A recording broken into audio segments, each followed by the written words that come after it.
How's it going, friends and family of the internet? Welcome to the Real AF TV podcast, the show about fishing and random takes from the land of 10,000 lakes. I'm one of your hosts, Josh LaBaw. And I'm Tim Wagner. Am I a host? I don't know, but I yelled my name. Yes.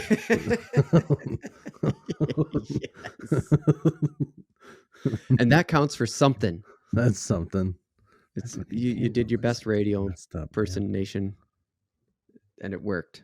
Yeah. All right, Tim. We are on episode 43, if you can believe it, of the bi-weekly podcast that we call the Real AF TV podcast. That's right. Every other Monday, we launch this podcast. Yep. And if you didn't know, in the off week, we split it up so it's just the fish in half and just the random take over on YouTube. That's right. Look us up, REELAF. Real, like fish and Real AF TV over on YouTube. And you can get the things split out. Don't typically go into that right away in the beginning. But the reason why I did it is because I wanted to make sure if there were any new listeners, they just got that shit right off the bat. You know what I'm talking about? Learned it. You learned it. Today we are going to be telling our fishing true tales. That's right. True fishing tales. And just a little bit on that is I have like the concept is that I have a story that I swear to you is 100% true. It is going to sound fake as fuck. It's going to sound like it's going to sound made up. Yeah. And then, you know, we'll get into some of our favorite memories and stuff if there's time, but we're only a 2-hour podcast. I mean, we don't have all night. I don't know. Maybe we'll cut it short of the 2-hour. If you want to give us some feedback on the length of the podcast, please go over to realaf.tv/contact and let us know. Is it getting too long? Because we started at an hour-long podcast and now we do an hour per topic, basically. And it gets long. Or is it too short? Because we can go longer. Like, keep fucking going. That's right. Me and Kim. I'd be Kim. Fucking, is that what you want? Is that what you want, listener? Me and Tim can keep on talking. I just blended keep and Tim, and that's what came out. We can talk. Kim and Gosh going for 3 hours now. Kim and Gosh. All right, Tim, let's do what we do and hit him with the fishing news right out of the gate. And that is April's hot. April's hot out there in them streets and in them lakes, in them waters, in them bodies of water. We have 3 state records coming out of West Virginia, Georgia, and Iowa. Damn. Yeah. I was like, holy shit. Breaking records. Damn. So over... I would like to hear the statistics on what kind of electronics those fellas were rocking. And I know. Is that why we're setting all these new records? But these... I know. Okay, so I fully agree with that one. And we got to get into electronics sometimes. I have bigger ideas. We'll have to talk about those off the podcast because I got some ideas about that. All right. And I'm not sure. I need a confidence booster or something, or like, hey, is that a good idea? Anyways. Okay. So here's the thing. I got this from Game and Fish magazine. I got it off the internet though, you know, gameandfishmag.com. Sure. So yeah, there were 3 state records broke.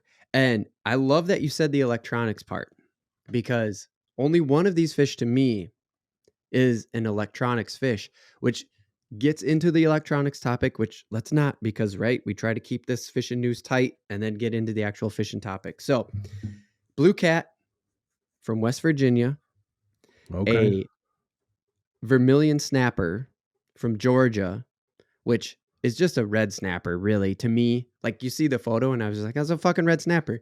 And then in Iowa, it was a small mouth buffalo, which if you go over to episode 39, you can hear us talk about rough fish and get more into the buffalo and stuff like that. So, right. So think about that, Tim. Like let's just digest this 3 records broken quick. We got a Yep. cat, we got a rough fish, Right. and then we have a saltwater, snapper, which Right. I think you can get to which one I think probably was or could have been using electronics. Right. Yep. I'm gonna say, yeah, the snapper was what they were trying for, and the other two Right. could have even been an accident. Right. Right. So I guess, yeah, there's a good chance that the records aren't being broken because they had the electronics on those two. But they could have been. They could have been going for carp and For just sure. got, that buffalo is basically a carp, and all of a Right. sudden you're like, holy shit. You get a carp and you're like, that's a good carp, and then you go, wait a minute, that's a buffalo. Right. Right. I've thought about that too, where like I'm out there catching, or like you see giant carp and you're like, oh Mhm. my god. Like if that is one of, like, I don't know how to tell the difference between the species, but if that's one of those species, like Yeah. that's for sure bigger than the state record. But I have no idea how to catch it. I don't know if anybody else does either. Right. Just watching it like rut through the weeds. I don't know what it's trying to eat. No, has no interest. I put my bait right in front of their face. They don't care Right. at all. They're just like they'll swim away from it. They're like, They'll swim away from it. yeah, they're just like, oh, get it out of my face. Yeah, gross. Yeah, but the catfish, they were probably going for. But I think that's one of those where Mhm. you just Mhm. find, from my knowledge of catfish Yep. in the spring and stuff, you just try to find like logs and structure, and then you just fish it. Right. It's not Okay. something you can really Yep. like go over. I mean, honestly, Sure. with like the live imaging and stuff now, Yeah. there's a possibility That you that can if that person identify was the serious, species, that they'd be able right? to like shoot that image into the trees and be able to see if there was something in the tree, and then just like Oh. eliminate the dead water, be like, oh, nothing in this batch of trees, and go to the next batch of trees Yep.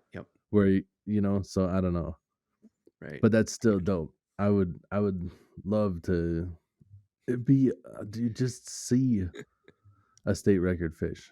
Would just be like, Oh, oh, I know. that's I just know. I know. it's the same reason I like to fish or like collect trading cards or anything else, like Yeah. or cars. Right. Anything that I don't see on a regular basis is Yeah. exciting. Like Yeah. that's rare, rare. That's a rare one, rare Right. right The there. reason to And go to a car show and just be like, oh oh, yeah, fuck yeah, dude. yep. And state record, rare as they come. Right. Yeah, for sure. And that's why when I saw this headline, I was like, three? I mean, I know it's 3 different states, but it's just like, oh shit, man.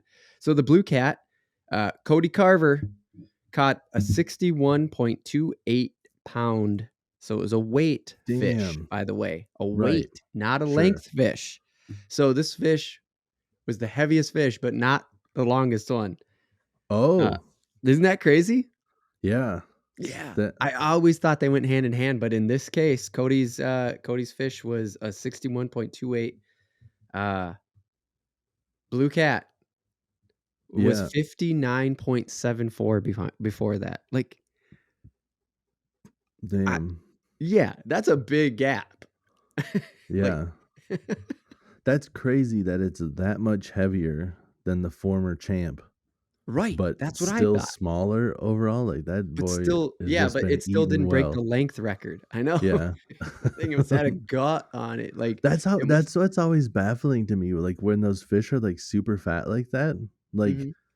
just nobody must have ever fished that part of the river because I don't know, because if that dude's just eating like crazy, like, how did he not eat a lure already or, like, somebody Right. else's bait? Right. Sounds like that guy's eating everything that comes in front of Anything that gets in his way, just bah, bah, bah. him. And the cool thing was, I don't know if it was these people or if it was just fish, game and fish just dug in, but they all were just like, yeah, here's my location. And it's not that crazy, right? Because it's still a body of water. But so Right. this blue cat in West Virginia came out of a Marmot Pool, which is an area of the Kanawha River. Kinda They were just like, whatever. there it is. That's where it is. So the snapper came out of the salt of Georgia. Not Okay. not I mean, I don't know where else snappers live. So But it Yeah, was I don't know. specifically, under the saltwater record. Sure, sure. So it was a 5'11", little over 5'11".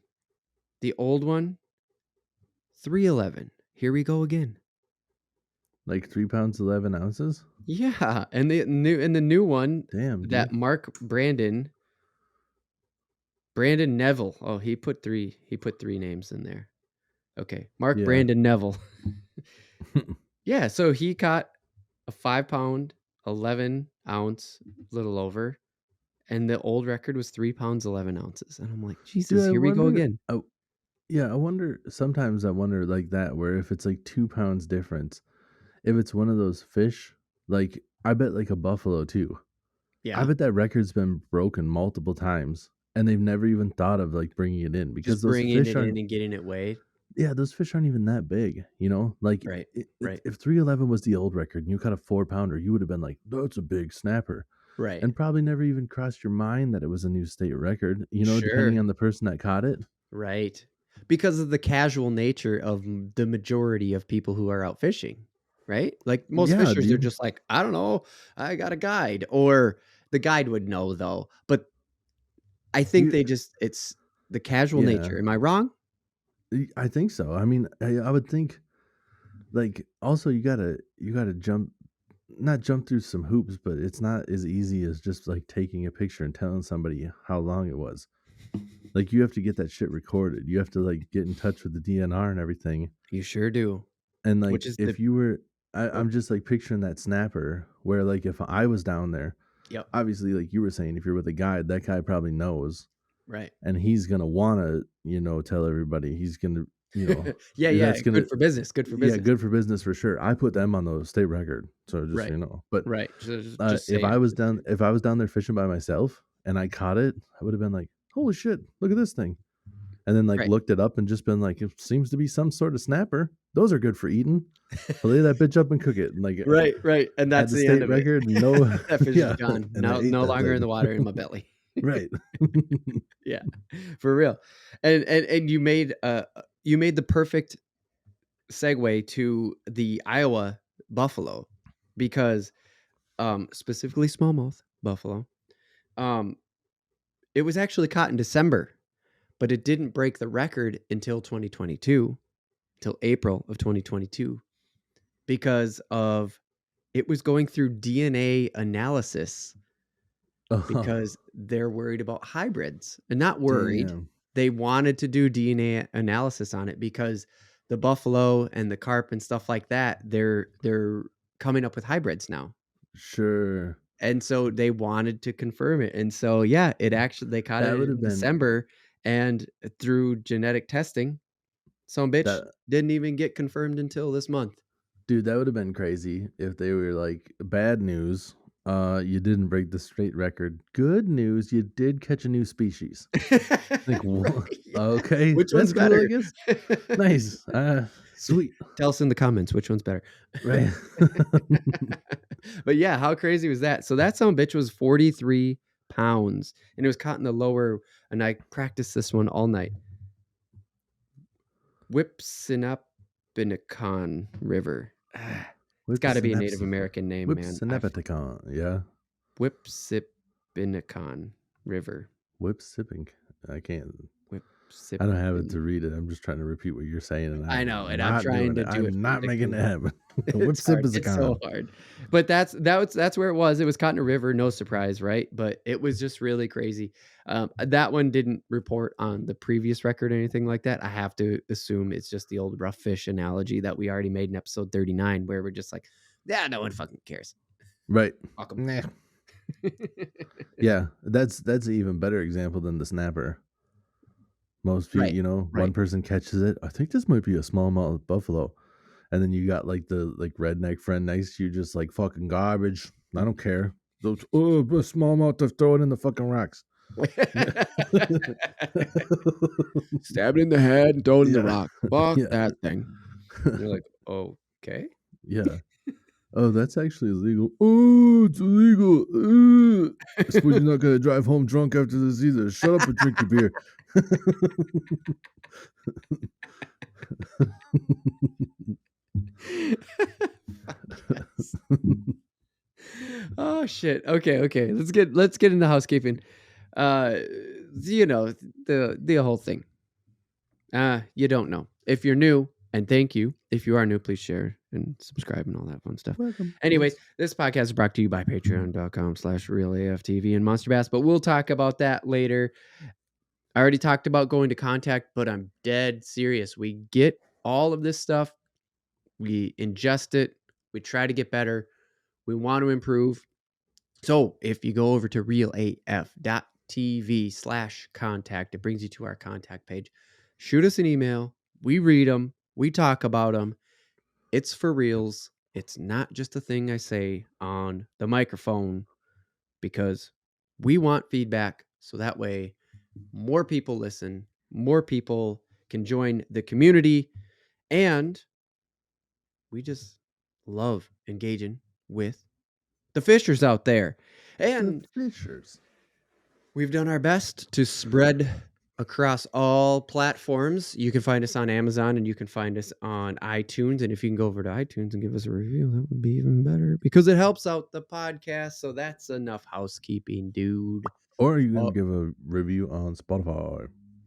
that's right. The app on Spotify. Thank you. I just had Amazon down now. So if you have Amazon Prime, you have Amazon Music and you can listen to the Real AF TV on Amazon.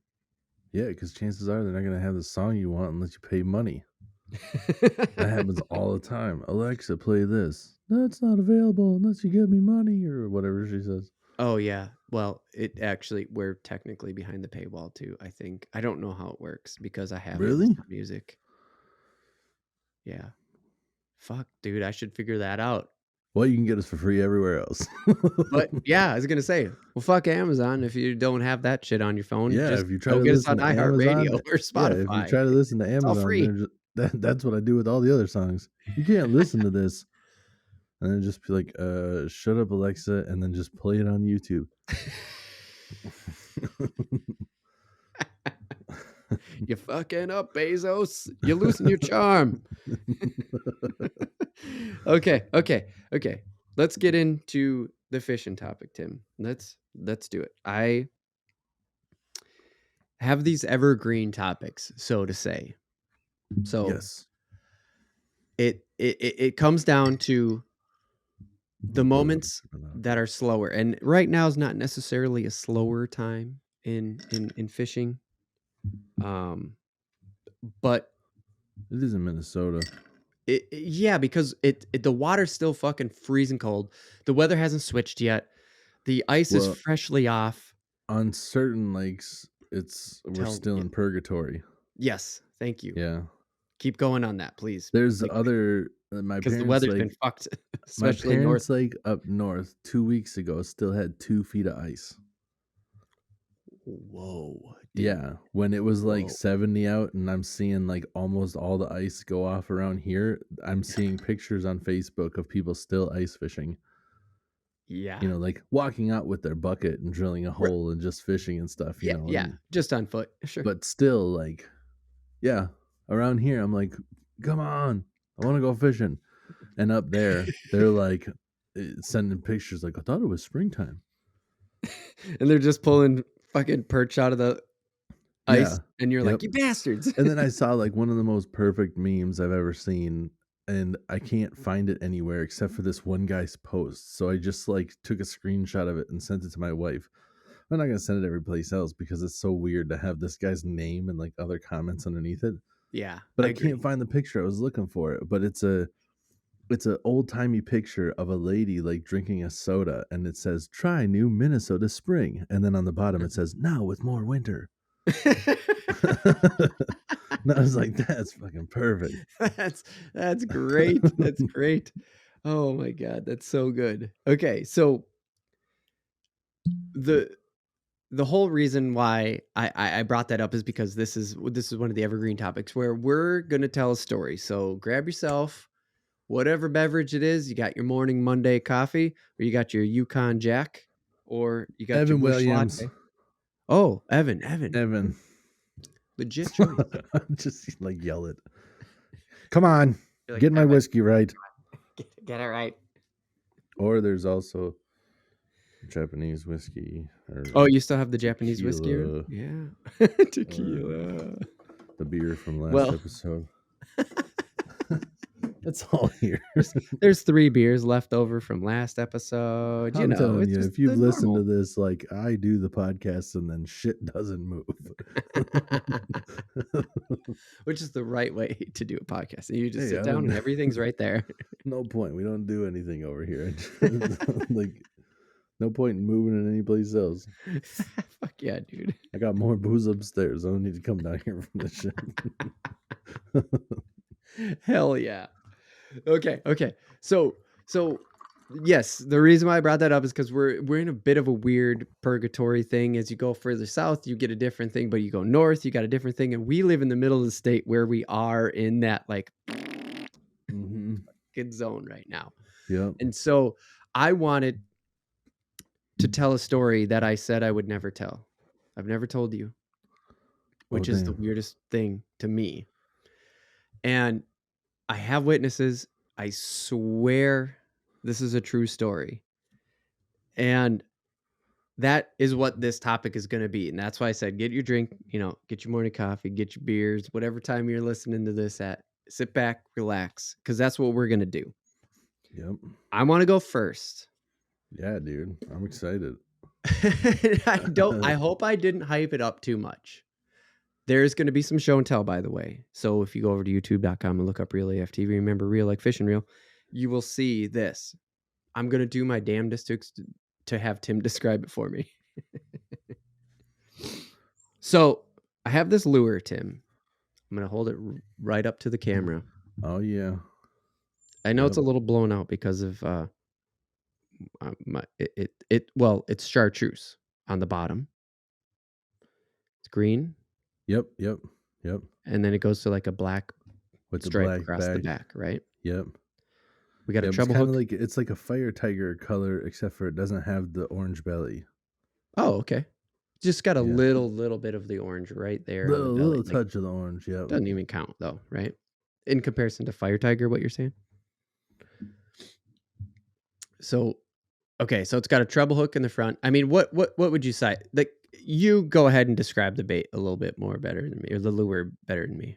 Well, it's like a deep diving jerk bait, is what it is, and a little bit shorter one with 2 hooks, probably like a 4-incher. Sure. Maybe 3.5, somewhere in there. Yeah, and it's got the treble in the front and the treble coming off the tail.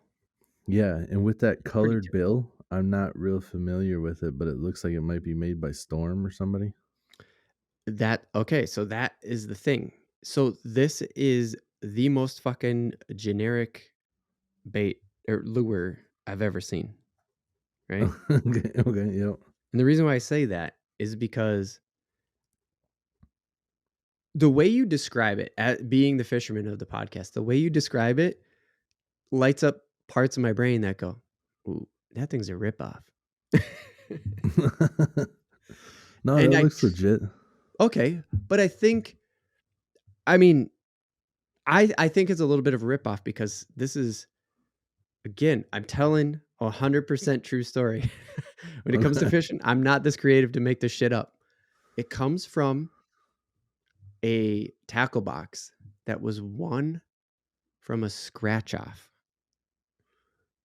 back in the 90s.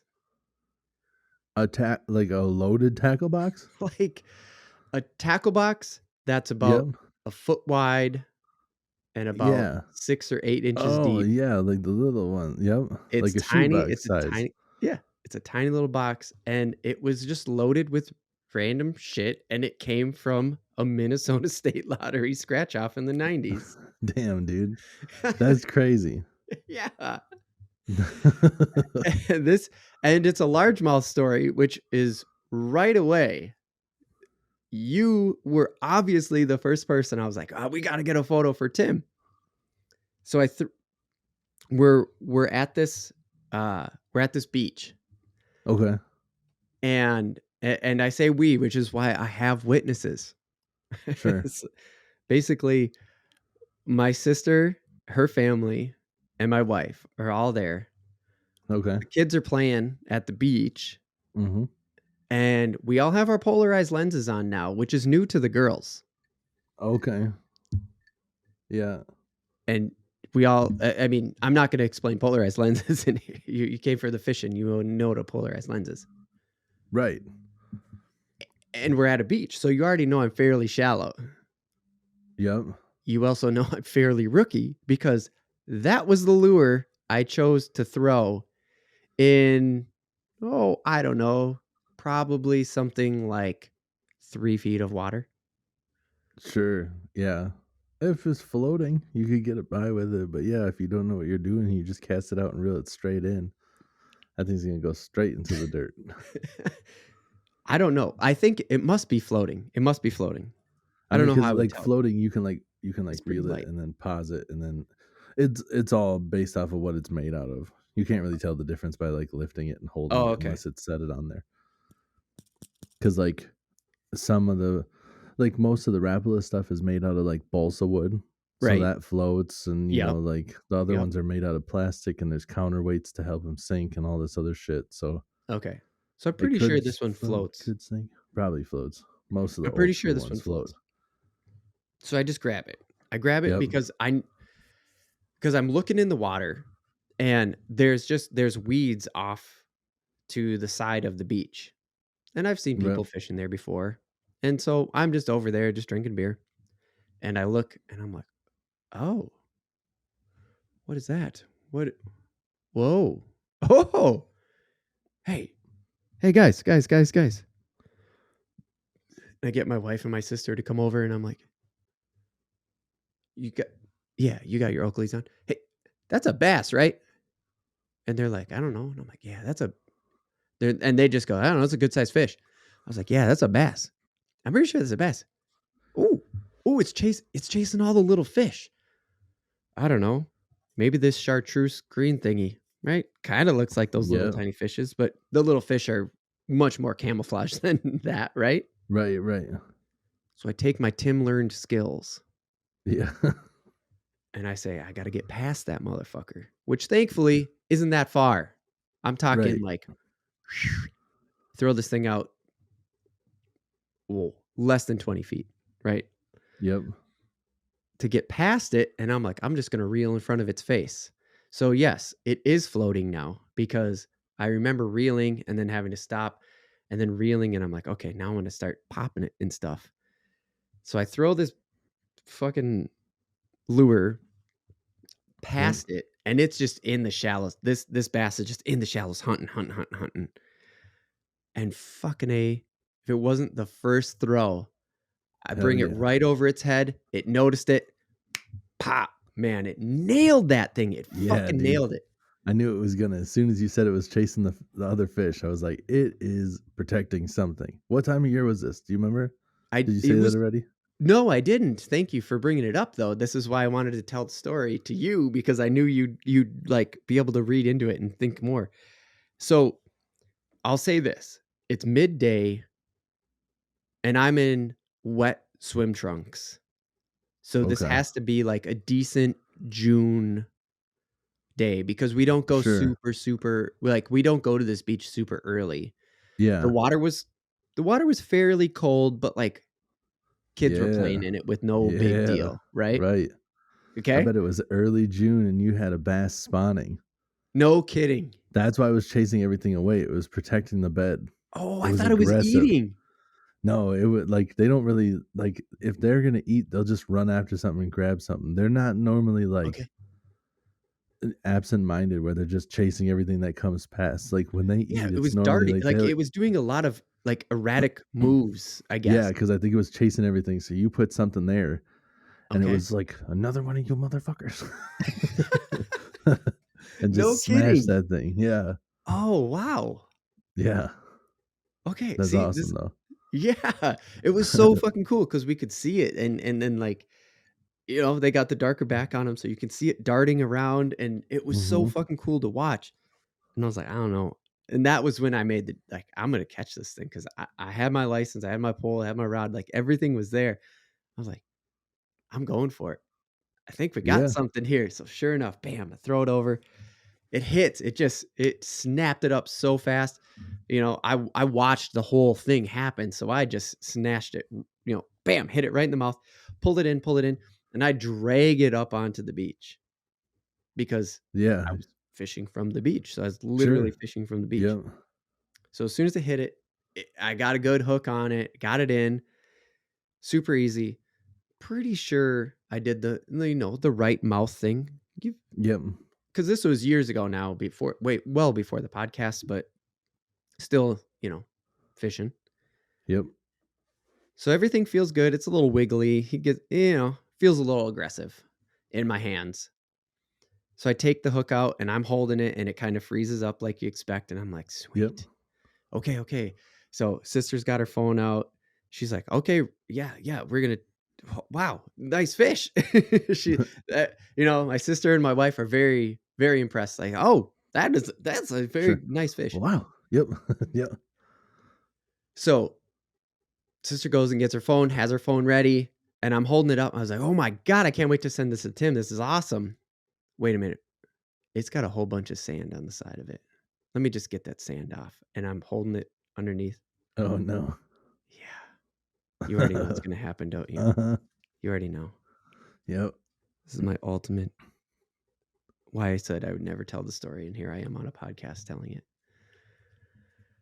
I lowered it to the water and I had it like, I swear I had it in the mouth, but as soon as I tried to splash it with water, as soon as I tried to rinse it off, it flipped out, dude. I lost my grip. It fell in the lake. It got deep enough and swam away. Yep. I was so bummed. Dang. I was literally taking a picture to send to you. Yeah. It was just sandy. Easily the biggest largemouth bass I've ever caught. And Yeah. then later, me and you fished that lake, and you Yeah. told me, oh yeah, dude, the record largemouth bass came out of this lake. Yeah. The state record comes out of that lake. We call it Lake Auburn. If you look it up, they call it Auburn Lake, but locals don't call it Auburn Lake. Nobody, we don't fucking call it Mille Lacs Lake. We call it Lake Mille Lacs. That's just not how we talk. You can look it up. I know that fish was not 8 pounds and whatever fucking ounces, because I've seen an 8-pounder come out of the South, right? Yep. What is it? 815 in 2005. This was after 2005, but closer to 2010 than 2020 that we are now. Like, it was, Sure. I'm saying 2015, 2017 or something, I caught this fish. It was not an 8-pound 15, basically a 9-pound bass. I've seen those come out of, now that I'm a fisherman, right? Right. Yep. Or I should say, now that we're doing the podcast, now I'm following fishermen closer. Sure. I know what a 9-pound bass looks like. This was not a 9-fucking-pound bass. Right. Right. Easily the best largemouth I've ever caught. Could have been in Dude, the 5 to yeah, 6 pound range. Yeah, I was gonna say 4 or 5 pound is huge. Like when you see it in person, you're like, damn.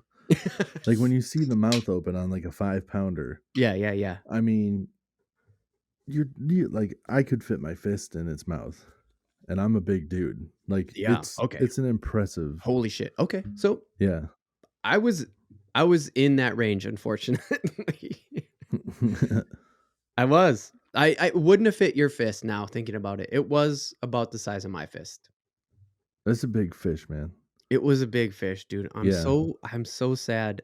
I even hate reliving it right now, but I was just like, it sounds so fucking fake that I caught the biggest bass, the biggest largemouth of my life by sight fishing off a beach with a deep dive jerkbait Yeah.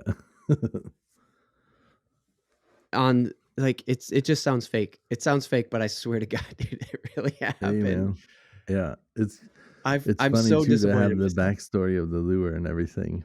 To just be like with a lure that came from the Minnesota lottery in the 90s. It's too much, right? Like, who Yeah. makes up this, like, Dude, Crazy yeah, backstory. it's one of those where, like, there's so many details that are just kinda crazy that you're like, "You know it's not fake," you know? Yeah. And I don't think it's not that outlandish anyways. It's not like No? you're like, "Oh, I had the state record," you know?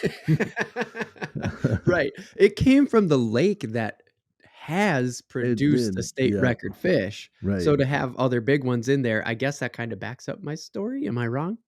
Like, does that help make my story more real? It's just it's a small, very weedy lake, and Yep. because of how round it is, there's Yep. not a whole lot of structure. Yep. So it totally makes sense that there are a lot of big fish in that lake because they're just kind of anywhere. Mm.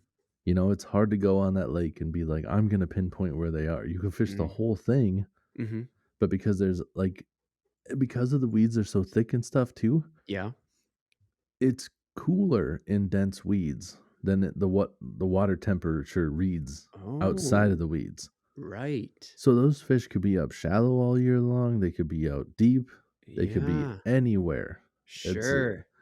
be a hard lake to fish. So Right. it's 100, and it's one of those too where if there was a fish that got that big and a lot of people fish that lake and stuff, it was Mhm. probably where you weren't expecting it to be. Sure. And because there's so many weeds and stuff, and there's probably Mhm. a decent food source, and it's probably just out there eating, and Yep. people aren't even fishing where it's at. It's just Right. living its life. And then Sure. one person got lucky enough to put a bait in front of it. Cause like you said, Yep. you're out there swimming, and I think that's the majority of people. Yep. Saw one guy when we went out there the one time in a boat where he had like the long propeller, like he would drive into like foot Oh. deep streams, and he was driving around in that, and it's just like Yeah, that's the I shit they don't, drive around, like, in the bayou where they're just like, "Oh, it's yeah, gonna get low," and they just fucking kick her up. yeah, and you're like, well, Yeah, I guess forgot about that. I don't know if these people know what the fuck is going on. Like the couple of people that fish it, don't really know what they're doing at all. So it's possible that they do, but it's a hundred Right. percent or possible that there are just a ton of monster fish in there, and Sure. nobody fishes it because it's just a small little lake. Right. And Right. if you get like 4 or 5 boats on it, it's crowded, you know? So Yeah, that's a really funny way of looking at it, but I got you. I get what you're saying. yeah, Yeah. I mean, that's one of those weird ones where down south a lot of people fish ponds and stuff, and they produce big bass, and Oh, nobody ever sure. fishes a boat or brings a boat in there because it's just ponds. Right, 'cause it's so But small, that like, it's pond, just you'd yeah, be a weirdo. You'd be a but that weirdo out there pond in a has a canoe. good food source, and they're not spawning, creating more, so there's not bass eating all the bait, and Mm, it's crazy. Yeah. yeah. Yeah, and this is kind of like a big pond. I mean, there's a channel Yep. that connects, like, 2 parts of it, but I know what you mean. You're Yep. making interesting. So yeah, man, it's totally possible. But I for s me, I swear it was I real. think, I have no photo. dude, I believe you 100%. I don't. You got witnesses to back it up and everything. Right, For they're not me, here, but hey, yeah, hey, at me in the comments on YouTube, and I'll get them to record a video, and they're right. both probably gonna be like, "Nah, I don't know. You got a fish?" For me, the one that probably sounds the most made up that I've caught, because like I've caught a muskie off of having another fish eat it, but that's Yep. not that rare. Plenty of people have done that before. Sure, sure. I've caught Yeah. a fish that has broken off my lure on like the next cast and got my lure back. That one's a No little bit, way. yeah, that one's a little bit different, but it was a pike, so like pike are a little bit crazy anyways, if you miss a bass like that. But tell me There's quick, where was it just stuck in its lip? no, it was like it went through it, like must have tried to swallow the minnow because I was using live bait, and there was like Okay, okay. the jig was like way down here in the gill plate, like not the Oh, gills wow. itself, but the plate. Wow. Yeah, so I hooked it here, and then there's another jig So you hooked it, way like, back there. right in the you hooked it right in the nose, basically, right in front? Yeah, I hooked it. Yeah, I hooked it where you would normally hook it, and then the other one had like fallen through and was still hooked in there. I have a picture of that one somewhere. Nice. But the craziest one for me probably was There was one time we were fishing Lake Winnebagosh on opener, Okay. and all these people are out there catching these monsters. So this is what makes it even a little bit more, crazy because everybody. So it was a couple of days before opener that the ice had gone out. Oh So my we're god. fishing this lake, and the ice had just left Lake Winnebagosh, and all of the walleyes had gone upstream to spawn because they'll swim into like an opening or whatever, and there's like a Okay. creek. Okay. Yeah, sounded a So little familiar. Keep going though. yeah, so they had all gone up there, and then everybody's sitting on the opening of like the mouth of this thing, waiting for fish to swim by. Yeah. And it's slow going for some people, but I mean, people are like catching fish of a lifetime, And pulling you're in like seeing this like around, you can see this happening. seeing this happening, and then like at night everybody's back like around campfires and stuff and talking about like you caught a 30 incher, and everybody's like, you did, you Oh my 30 incher, god. hell yeah. And then you have somebody be like, I got one too, 30 incher, you did, oh my god. So like, and this is just one of the What the resorts, like, hell? dude, just massive fish, right? So, and nobody can get any eaters though, so everybody's like, we just can't find any of the eaters, Really? and they all want to have a fish fry, right? Yeah, So hold on we're one out. second. I'm gonna pause for 1 second. Okay. So everyone was around the campfires at night. Was it because there was so much success during the day that nobody went out at night? Because that's walleye fishing time too. Yeah. Oh, it's just like cold and shitty. Yeah. Like the it Because was opener's always cold and shitty. Yeah. Okay. yeah, Enough and said. also like on Lake Winnebagosh, like I think it's just not really a um you don't have to fish a night bite because it's like a very well-known walleye lake. You can fish during the day and have success Oh, okay. and not have to do like I'm going to stay up all night. So Yeah. Yeah. I don't know, we were just fishing normal times. There was probably Gotcha. some people out there fishing the night bite, but we weren't. So we're all out there and we're trying to and the guy's boat that I'm in, Hmm. uh we're fishing and we're catching the eaters.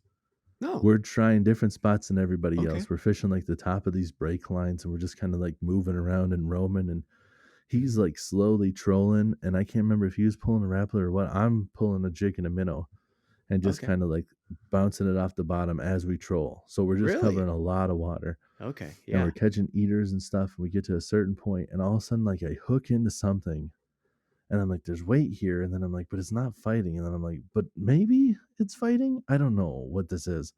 And And this I, is while trolling still, right? yeah, yeah. So we're Okay. moving, Okay. and I'm like, "I got something, but I don't Weird. know." And And it's then like I tugging reel it up. and Yeah. oh, So like it kind of pulled a little bit, but then it didn't. But then there was still weight. So I'm like, "There's something on the line, but I don't know what it is." And I reel it up, and then when I reel it up, I got a fishing line. So I'm like, "Oh, I oh, hooked into somebody else's broken line. That's weird." And I'm like, "Maybe I'll find a lure."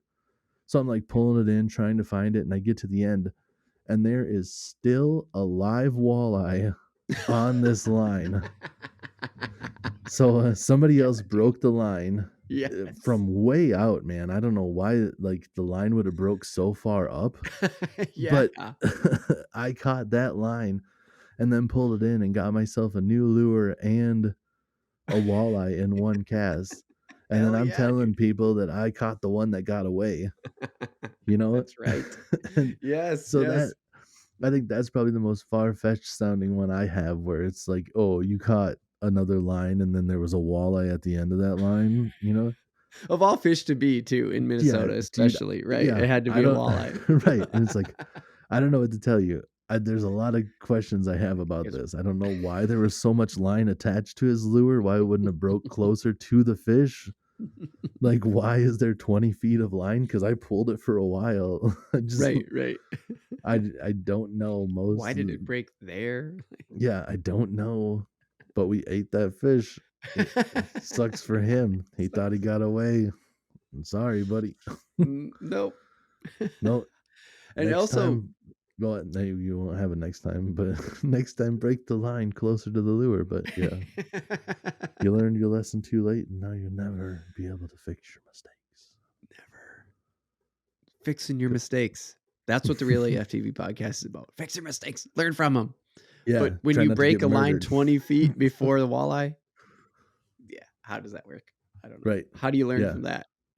What the Well, I'm fuck? saying like the fish. I'm talking about the fish. Like you Oh, lose. Like I'm just talking about like right, right. yeah, learn from your mistakes and try not to get murdered. Because if you get caught by somebody bigger than you, and they murder you for your meat, you don't learn. You didn't learn.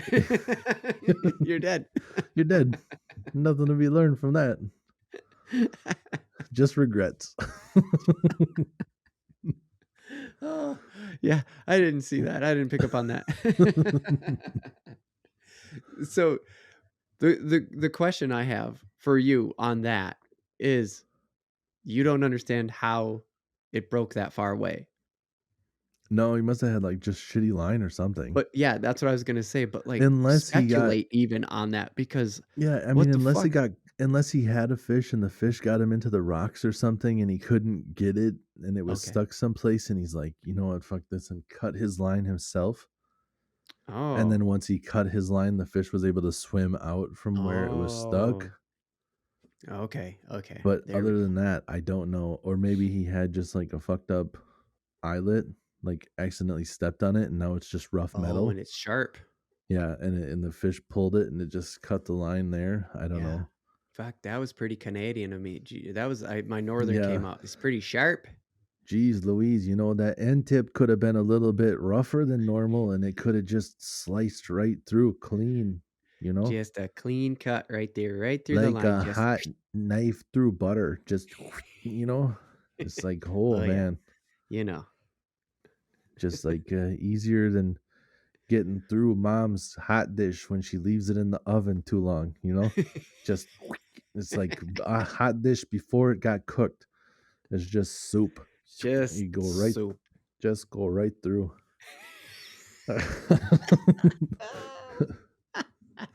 We are from that part of the world, guys. We are. We are from that part of the world. That's why we're good at it. Um oh, excuse me. Yeah, So that wasn't that was a reenactment, not a that joke. was it really happened. We saw our uncles do that one time. Both of us. We each have an uncle that has done that at we, Easter. we we each yeah. Was it a good lure? Nah, it wasn't anything special. I can't even remember what it was. If it was something cool, I would have remembered for sure. I would have been like, Right, "Get right. this too, this lure." It was something I don't think I ever used again. But it caught a fish at one But you point. caught the eater, which is Yeah, crazy because, of course, and so the not so speaking of this being our true stories, right? yeah. Do you think the people around the fire were just telling tall fish tales? Oh, you caught a 30? Caught a No, there 24? Like, do you think no, they were because full of shit, having trouble finding eaters?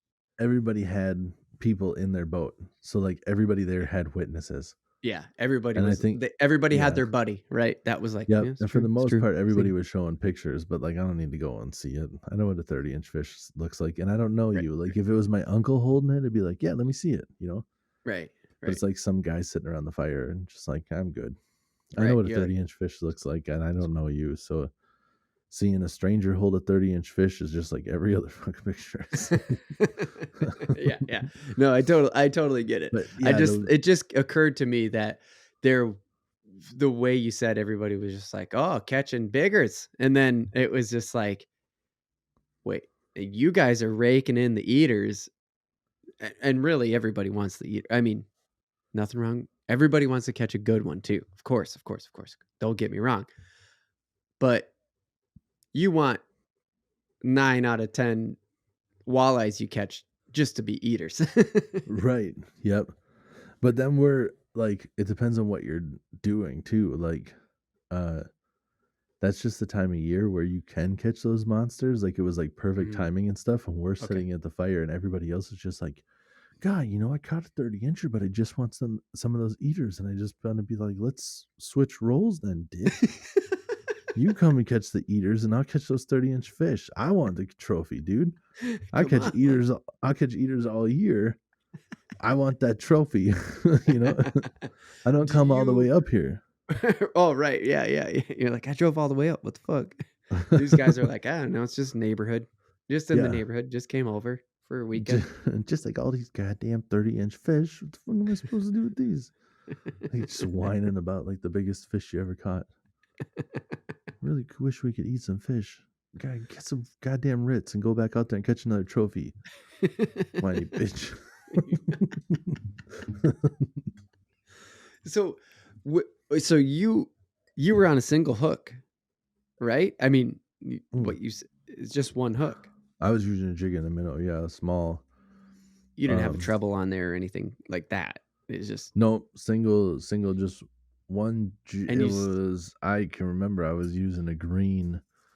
Abby, do you have to play with that toy right here? I'm could barely recording. hear it. I don't even know if the people You would hear can't. it. I can hear it through my I headphones. heard it a little Sorry. bit, a little tiny beep She's beep. just like crunching and squeaking, and it's like, are you kidding me? Right now, Right now, what? dog, Right you have now. to be like trying to talk about walleye. Anyways, yeah, it was a eighth ounce. I can't remember if it was an eighth or a 16th ounce. Pretty sure it was an eighth ounce knuckleball jig, a FinTech knuckleball jig in Mm-hmm. green, Mm-hmm. Mm-hmm. and that and a fat head. And that's it. No, And I was just working it and you slow. just so happen to snag a line like with one Uh huh. single Yeah. hook. Like it's Yeah, dude. so fucking wild. Like Dude. that's the part that makes it extra crazy to me. Yeah, It's and like it's like, single hook. dude, I What don't the even balls? know, like how. I mean, to catch it while you're jigging too. That's a relatively weedless Yeah. hook. Yeah. If it goes over the top of it, I Yeah. don't catch it. Sure. How would my hook have gone under this line to hook Yeah. it? You know, the hook's like Yeah. this. That Like, it's the part of the story to me that makes it the untrue. Like it makes it yeah, the I mean, like, unbelievable okay, part. so if the hook's like this, and there's a line here, and I pull it this way, nothing hooks it. If I pull it this way, it hooks it. But Yeah. how does this hook go under it? Because there's a line attached to that jig. Yeah. You know? And for the audio listeners, I'm sorry. I cannot describe well what Tim just said. You're going to have to go Yeah, to YouTube and check I that don't know out. how to tell you guys either. Like, I mean, just think about it being a jig Mhm. and then just a hook. And Right, because how there's can you an hear that entire now? like there's a whole Sorry, entire she's part of going that off. that no, I can't really hear it. Sorry. There's like a whole part of it that can't catch. Like that's the only thing that I can think in my head. It's just like there's like a third of a circle that could catch that at best. I don't know. It's Right. it's it's so Yeah, crazy to think not about. even. Yeah. Well, no, it's probably, About yeah, maybe. 45 degrees out of 365 that could catch. And it's Yeah, it's one hook. just, It's only one. Like if you take a treble hook, you've just turned yeah, dude. 365 It's degrees into wild. 3D space. Yeah, and the fact that I like hooked that line and it stayed on my line to like reel it in and then actually like land it. Yep. It's so weird, dude. There's so many what the fucks. Like, I don't know how, like, logistically when you try to do the math and figure out how that happened. No idea. I have no Nope. idea. It just goes your brain shut down because None. you're fishing into 3D space on a 2D plane with a jig is the way I Yeah, kind of look at it. pretty much. Yeah, dude, it's Fucking so weird. yeah. It's like one of those weird like where you get it from the novelty store where Yeah. you're like you got the two rings and you're like, this doesn't make any sense. These can't come apart. But then when you know the trick, they're just like ting and they come apart and you're like, Right. I don't understand what just happened. That's what happened. Like the line would have essentially had to like go through my line and then hook the hook. Yeah. So No clue, dude. I have no so clue. fucking weird. So fucking weird. Yeah. And if there's ever been a real life like what is that movie Clockwork where Orange. no where like Final Destination. If Oh there's yeah. ever been a real Final Destination, like that fish was already caught and the line broke. Right. And then just like some astronomical odds Astronomically of me impossible. catching it, it still happens, and then I still catch and eat the fish. They're Right, just right, like, right. that fish was meant to be ate. No doubt about Yeah, dude, for sure. it. That is so true. Do this one this one might get a little long, and I have a short version, Okay. but do you have a favorite fishing memory right now? Like, to date? Could you narrow it down to one even? And I think my favorite fishing memory, yeah. okay, go Yeah. no, I just wanna say this. The crazy true one might be your favorite. I don't think it's mine necessarily, just because of No. all the yours isn't either. No, it's You're mine's a crazy cool story, but it's not my favorite fishing moment. oh, okay. Yeah. Yeah. So Yeah. what would be a favorite for you? So my favorite fishing moment was just fishing down in Florida Yeah. when we didn't know anything about like what the Florida fishing was like, and we Okay. knew about tarpons, and we're like, "Hey, can Yeah. we go fishing for tarpon?" Yeah. And the guy was like, "No, that's more of a summer thing. They're all out super deep. I can put you on some other fish." Uh-huh. And Uh-huh. we were like, "Okay, god damn it." It's actually kind of funny. Like Abby's little squeakers in the background. I could hear it now.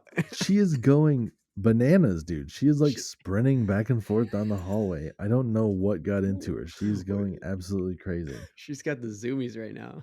We've done so many of these podcasts. I guess it's because I'm home alone today, and she's just like, nobody's here. I'm doing what I want. Just, I don't know, dude. Dad's podcasting, so I can just Yeah. fuck around. Hey, come here. Come here. Come here. Oh, she ran away. She's just like, She's Dad, that's a come here because he's not happy. She right. dropped the toy and ran the other way. Like, I don't know where she just went. She's disappeared. She's disappeared into another part of the house entirely. Yep. She's like, shit. I'm not going over So you're in there. Florida and it's summertime?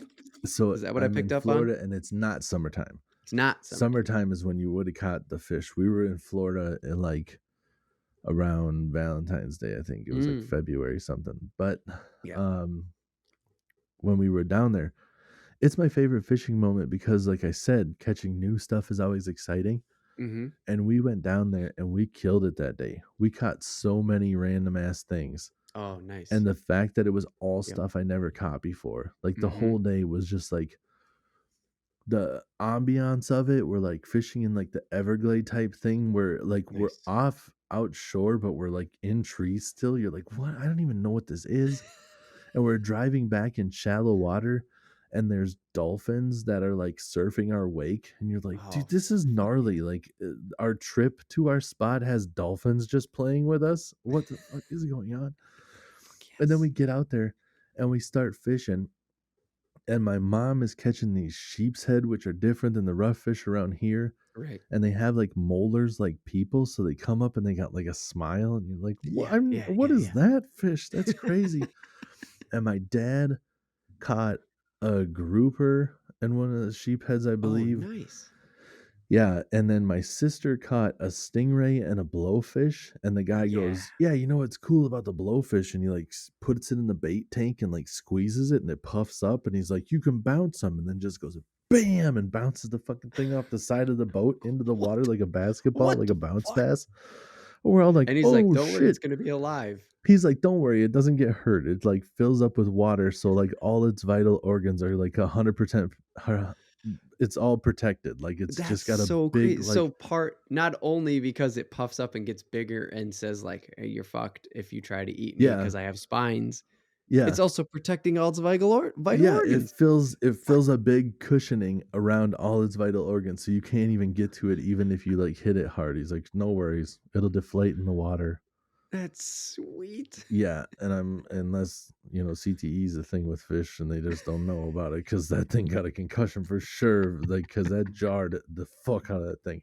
Right, Just right. boom, like he slammed it down. It scared us all. We didn't see it coming. He's like, "You know what's cool about these?" Bam! And we're all like, "What the What the fuck?" And then we're fishing a different spot, and I'm catching all these sea trout, and those things could fight. And they were like, they look kind of Nice. like trout, but they had these dude, big fangs, like inch and a half to 2 inch What fangs the on them. fuck, dude? Yeah, you should Google them sometime. They're What the gnarly looking. hell?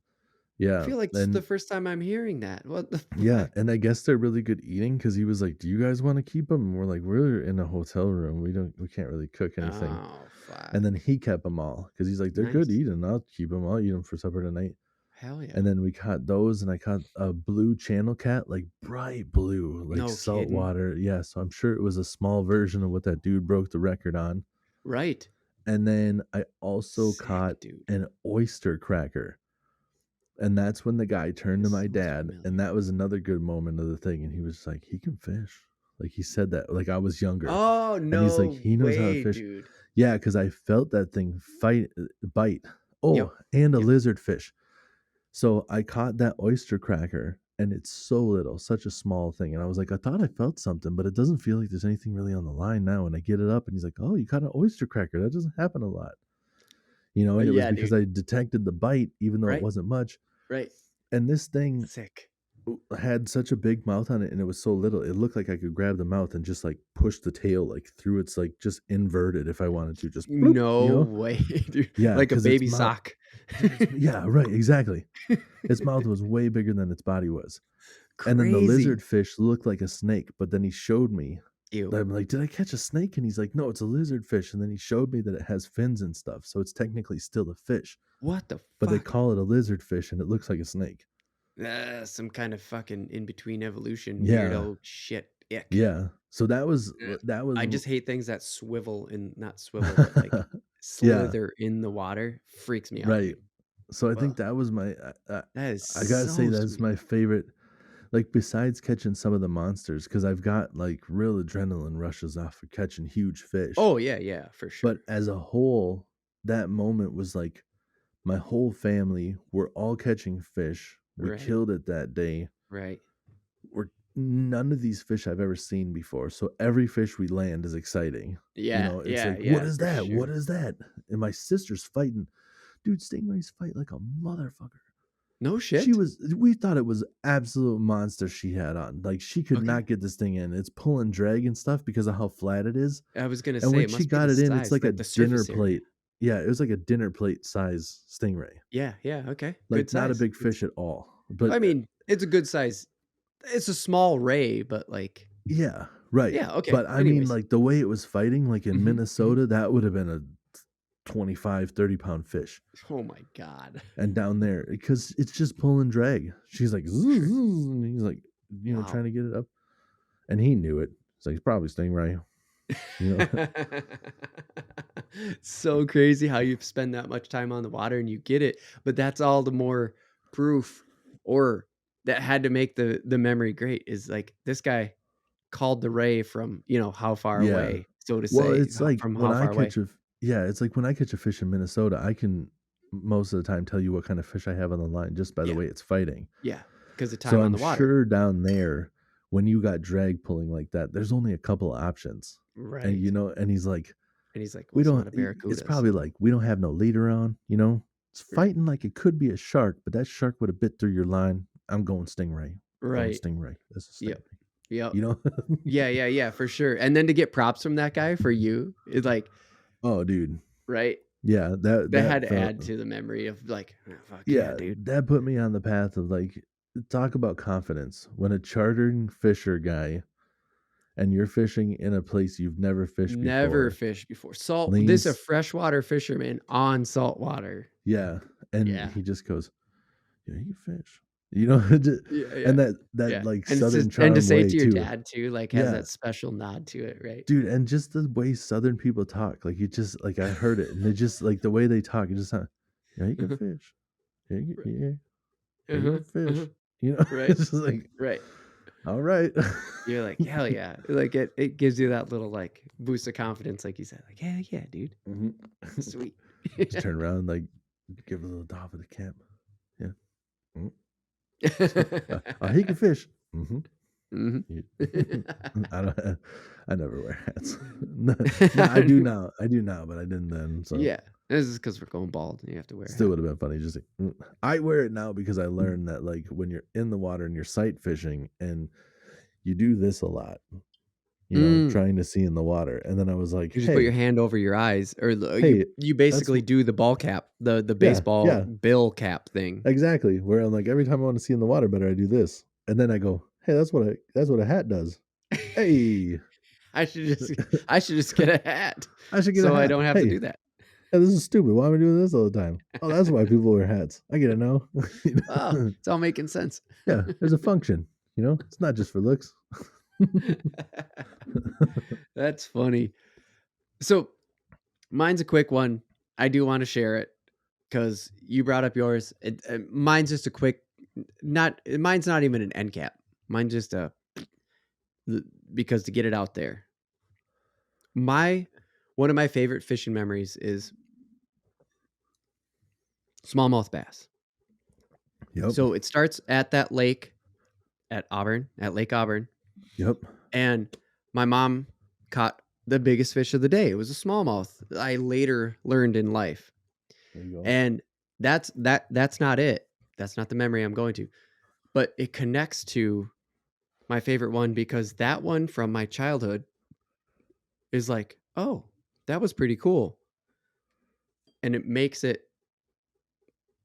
the memory of mine favorite one even cooler to know like, oh yeah, that smallmouths are dope. Smallmouth catch It's like catching a smallmouth is sick. We were in Hutchinson, or Hutch as real people call it, and we were fishing the dam and it had just been redone. Yeah. You know what I'm talking about? You know what I'm talking about, but Yep. the people Yeah. might not know. How do you explain it, Tim? They took down an old school dam to put in a new school dam. I don't know Yeah, how they else to put they that. went well, I mean, they really went, like, ornamental with it too. It used to be just like an old school, like, it was really, just a dam where the Hmm. water would go over it, and I'm Yeah, assuming they would use it for, like, maybe just regulation of the water. I don't know right. if there was, like, any power source set up there, No, I don't but think so. It's they took regulation it though. down and they went, like, a multi-tier thing. Like, there's a bunch of rocks and stuff that they put Hmm. in, and, Yep, like, they and it just should made really it help the look. fish move. Yeah, they made it look really nice, and Yep. gave some more, structure and water movement and stuff. It's almost Yeah, and like it they looks really slowed it. good too. You're right with the ornamental thing. Is like Yeah. it looked really pretty too. Yep. And so this was not too long after that. It could have been like a year or two after they did that. And by the way, go over to the episode 34, and we talked about dams, yo. Uh, so there's more in dams, but so this had just got done in Hutch, and we were fishing up at the top of the dam, and this was around the time of like the housing crash, and all this other shit, right? Sure. And so I had started taking up fishing again because I was like, I want something to do just Yep. that isn't costing me a fucking $1 million. It's like I gotta stop fucking going out of the bar and drinking every night. Just fucking go get my fix Yeah, fishing. fishing's expensive, but It bar can be. drinking is crazy. Right, exactly. But for me, it was pretty basic. We were just casting whatever, and my now wife was with me, and we were like just looking for something to do. Yep. And I was like, well, Tim just hooked me up with this rod reel combo. We can go get you something, and let's just go out and just fish the dam. Who gives a shit? We're outside. That was kind of like the whole mentality. Yeah. Throw on whatever, doesn't matter. And all of a sudden, bam, she gets a big hit, huge. I remember having to pick it up out of the water for her, like lean Yeah. over the Nice. dam, because we're just on the grass, and there's a wall because we're on the top part of the dam. And I Yep. remember having to lean over and pull that some bitch out. And that one we actually got a photo of, and I sent to you right away. And you're like, Remember that. Yep. do you Yep. remember it? That was on the Instagram someplace. Did we put it up? Good, good. I'm pretty sure I did for a Throwback Thursday Fuck in the yeah. past. Good, good, good. Yep. Check us out on Instagram, Real AFTV, Real Like Fishing Reel, because Yep. then you'll see this photo. I was gonna go find it, and if we didn't already have it up, but yeah, and that's the biggest smallmouth that I've ever been a part of. Yeah. Because I know going back to like the one that my mom caught, like I Yep. wasn't really part of that. I was a kid, right? And it Sure. wasn't this big. I just know it wasn't this big, and it was. Yeah. It's just it's all the events around it that were like. who cares? We're outside. I don't think we're going to catch anything. A new dam had just been made. So we're just going to like kind of walk around this park, but we're going to fish just to Yep. have something else to do. Like that's going to be the reason why we go there. And then there's going to be other things. And then all of a sudden, bam, this big fish hits and it fought Yeah, dude. well. And it was just like Oh, yeah. and it's the only smallmouth ever that I've Ever?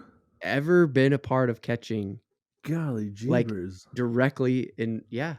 That's crazy. I've caught smallmouth on lakes they're not even supposed to be on. I know you always tell that story, and I'm just like, fuck, man. I've But literally yeah, pulled dude, in one in my entire life, and it wasn't even me. I remember talking to you about that, like, after you caught it, because I remember you Yeah. sending a picture, and I'm like, Yep. "Oh, damn, dude, smallmouth bass," and you were Mhm. like, "Yeah, it fought well," and I was like, "Yeah, dude, they fight like hell," you know? Yeah.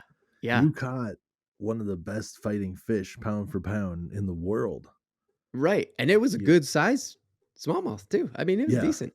Oh, yeah, it was a good fish. Yeah. Yeah. Yep. Dude, smallmouth are so fun, and in the river, they know how to use the current. Man, can they Oh yeah. fight. Oh, for sure. For Oh, sure. It yeah. was, yeah. It was great. And she got to fight it, and like I got to pluck it out of the water because she wasn't gonna go down there and get it, and we had to. And I was like, oh fuck no, we're landing this fish. And Yeah. yeah, it's just and at the time, it was just like a casual fucking hangout, really. And now Right. she's my wife, and it's just like, yeah, I look back at that really fondly now, like with an extra Yeah. level of fondness. Oh, She's my baby's mom, you know? right, dude, for sure. And like just those if nobody else out there has experienced these moments of like catching a new personal best, when you haven't caught Yeah, it before and you're able to catch that fish and you're able to land it, yeah, like I could tell you about tons of moments that I've had great times where, especially when you're like sight fishing and you see it, there have been yeah. two different times, one with a largemouth, one with a smallmouth. Both of them were, around like 5.5 pounds. Mhm. And one was underneath a pontoon boat. The other was over in some reeds when it was like spawning time. I know Mm. exactly where everything was. I know what lure I was using. I remember every piece of equipment. I know exactly what Yes, was happening yes. with That all these is why fish. you are on a fishing podcast, dude. And and when I cast these things out and the fish comes out, Mhm. both times without fail, I cannot help myself. I just go, "It's a fucking monster! It's a monster! Get in that!" And then I'm like, Can't getting control down, it. like trying to like, "Oh Jesus fucking great! Oh," and then we land it, and they go, "Oh, oh, oh, ah," like looking in the net, like, "Oh shit, dude!" Like, yes, and especially with that smallmouth. Because Yep. I'm like, is it like I get it in the net? I'm like, is that like when it came out? I was like, was that a smallmouth? Do I have a smallmouth? And I landed. I'm like, is it a fucking smallmouth? That's not even supposed to have a smallmouth on there. I'm just freaking the fuck Oh, out. It was right, like a right, right, five right, pound fish. Like, right. look at the size of this smallmouth. There's not even supposed to be smallmouth on this lake. What is happening right now? And like that, Fuck and the yeah, other dude. that largemouth bass was the biggest largemouth bass I ever caught. And when I set the hook, it Mhm. rolled over sideways, and I couldn't tell exactly how big it was, but the flash in the water, Yeah, I literally go, yeah. "It's a monster."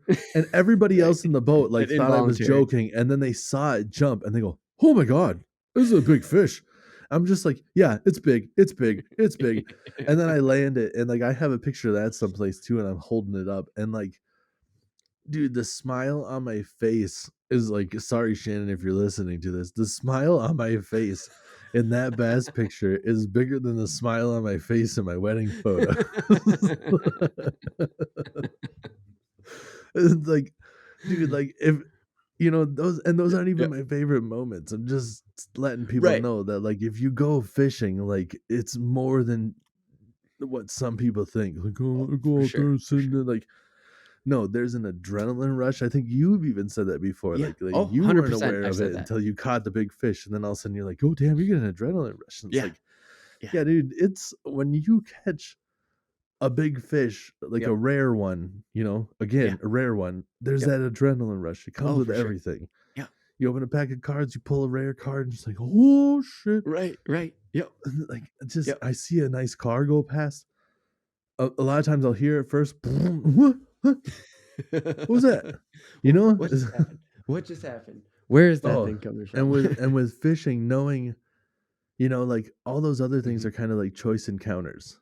But with Yep. fishing, knowing that you had a chance that like you did that, you Right. made that happen. You Right. were the one that got that giant fish. Yep. Yep. Just like when you land it, you're just like, Fuck. Yeah. "Ugh, The sense of achievement and all that shit, right? That hits you. mm." Yeah, Yeah. dude. Oh, Uh-huh. and that's why Instagram exists. Like, because I gotta show everybody my Oh shit, dude. That is true. That is true. Let's let's wrap this up. Otherwise, we're just gonna start telling fishing stories all night. And I wanted to keep it to our favorite one and Oh to yeah, our and like that's unbelievable one, right? right, and Which that's why I'm just saying, like, those exciting ones, like, you gotta go out there and you gotta catch ones because 'cause you're gonna get yeah, these stories. right, Do you have right, these exciting ones?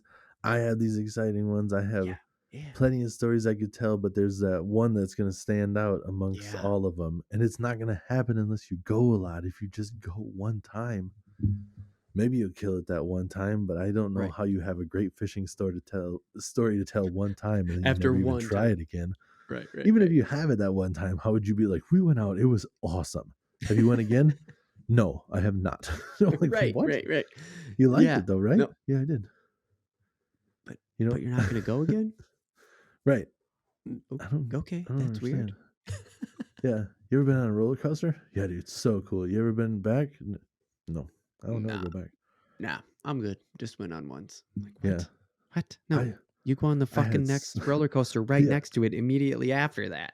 I had sex one time. It was fantastic. Have you done it again? I'm a busy man. Right, What? right. There's something wrong with you, What? man. What's Go wrong and with you? go enjoy the good things in life. What are you doing? Right.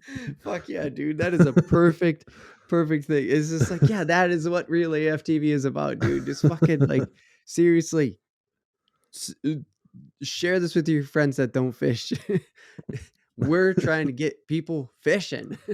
Yeah, and then you know what? You go in and then you can like multiply it. Do all these things on the same day. You catch that big fish, you're feeling good about yourself. Go ride a roller coaster and see if your wife wants to do stuff later that night. Triple it up. Just My go. best fishing day, my best fishing memory is like this, and it has some added Added bonus. bonuses afterwards. We're not going to go into all of them, but it was a good day, buddy. Good day. Good day. Oh, hell yeah, man. Well, we got to hit the break and switch over to the other topic we talk about quite a bit around here on the Real AF TV podcast. Food. Love Yep. cooking. We love fucking cooking. Yeah. But Tim, you're one of my cooking friends. Hell That's yeah. the way I put it. You're one of my cooking Yep. friends. You and your wife are the people that when we go hang out with, we cook with. Yes. We do it on Yep. purpose. Or we go So somewhere we really cook. dope that has food and then we cook in the morning. So that still means we cook with. What the fuck? That didn't make any sense. Erase that from your brains. Hey man, we do social things. Right. Fishing, cooking. Yeah. And so yeah, you guys are one of the people that we cook with. And I was like, oh yeah, man, we gotta talk about how did we even get into cooking? How'd that even start? Because obviously we started hanging out in high school, wasn't Yeah. cooking. How did that happen? That's what we don't have to get into. Well, whatever. We're gonna get into it. How did cooking happen for us? That's coming up in the random take. Hit the break. Hello, friends and family. It's Oh. patreon.com/realaftv that is bringing you this ad. It's patreon.com/realaftv. That's right. I'll say it again. Patreon.com/realaftv because that is the best way to help support the Real AFTV podcast is by going over to Patreon and just subscribing to whatever tier fits your budget. Am I right, Tim? Yeah. If you don't have a lot of money, we don't either. You know? We get it. We get it. But if you can help us out, it'd be much appreciated. That's right. We have big dreams. We have ambitions. We have studios. We have video editing. And we also have a want to build a fishing community that is a little outside the norm, I guess I would say. Is that inaccurate? No, I think it's accurate. Okay. We're not necessarily your typical fisherman. Yeah. You know what I'm saying? Yeah, exactly. I mean, like, which kind of fisherman do you know that you could run into on the lake wearing some sort of like weird garb and listening to K-pop? You know? Right. Do you have We're an uncle different. that does that? Probably not, but if you do, you should share the Real AFTV podcast with them and let them know that we're Yeah. on Patreon. Let them know we're on the same page. Right. Also, that's not all we're about. We're about a lot of things. Come Right, and find but out that- with That sort of non-traditional feel is part of like the community that we're trying to build over on patreon.com, and all are welcome, of course, but just an example of the fact that you're into K-pop, cool, come over to Real AFTV on Patreon. right. Join the conversation, because me and Tim are all about it. We have exclusive episodes that we will do on Patreon. We have custom lures that we will make up if you subscribe on Patreon. And we also have as little as $1 per month that you can subscribe for on Patreon. It doesn't really matter to us what you subscribe at. We just want you to join the conversation, join the community. Yes. Hey, you do what you can. Also, this is only an ad for the Patreon. Remember, we're going to stay free. We're going to stay on the podcast feeds. We're going to stay Right. on those. That stuff's always free. Patreon's about getting the extras. Exactly. Like, if you want us to do a random take on the K-pop, there's a tier where you can vote on what you want the episode to be about. That's right. Be like, my uncle needs to hear you guys talk about K-pop.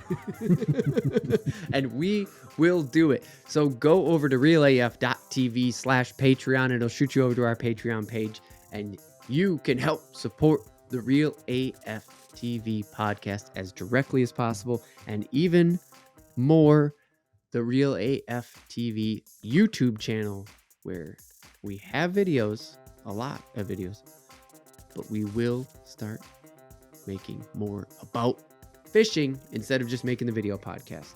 That's right. It's coming. And if you keep up with us on Patreon, if you join us on Patreon, you can keep up with us even more behind the scenes. Yep. All right, now you can go over to Monster Bass and help support the podcast through Monster Bass, and that is found at realaf.tv/Monster Bass. It'll shoot you over to Monster Bass, where they know that we sent you, and that will help support the Real AF TV podcast. Again, it's realaf.tv/Monster Bass. It'll shoot you over using our custom URL, and you can help support the podcast through that. Tim, what is Monster Bass? Monster Bass. Monster Bass is a subscription to a box that comes to you every month. They have different tiers of their boxes as well. And so by going there through our website or through our link, you're getting awesome stuff and you're helping us out. And That's it's right. no different than what you would be doing just going to their website, except for you're helping us out while you're doing it. Yeah, that's And- right. And it's a subscription box too, which Yes. means that it's a surprise, right? Like, Surprise. Yes. Yeah. So what you're looking at is bass fishing lures and terminal tackle and stuff to work with your soft plastics and stuff that they be sending you out. And it gives you a little brochure of what you all get and what the prices would be if you were buying them individually and stuff. And they're making this box for where you live.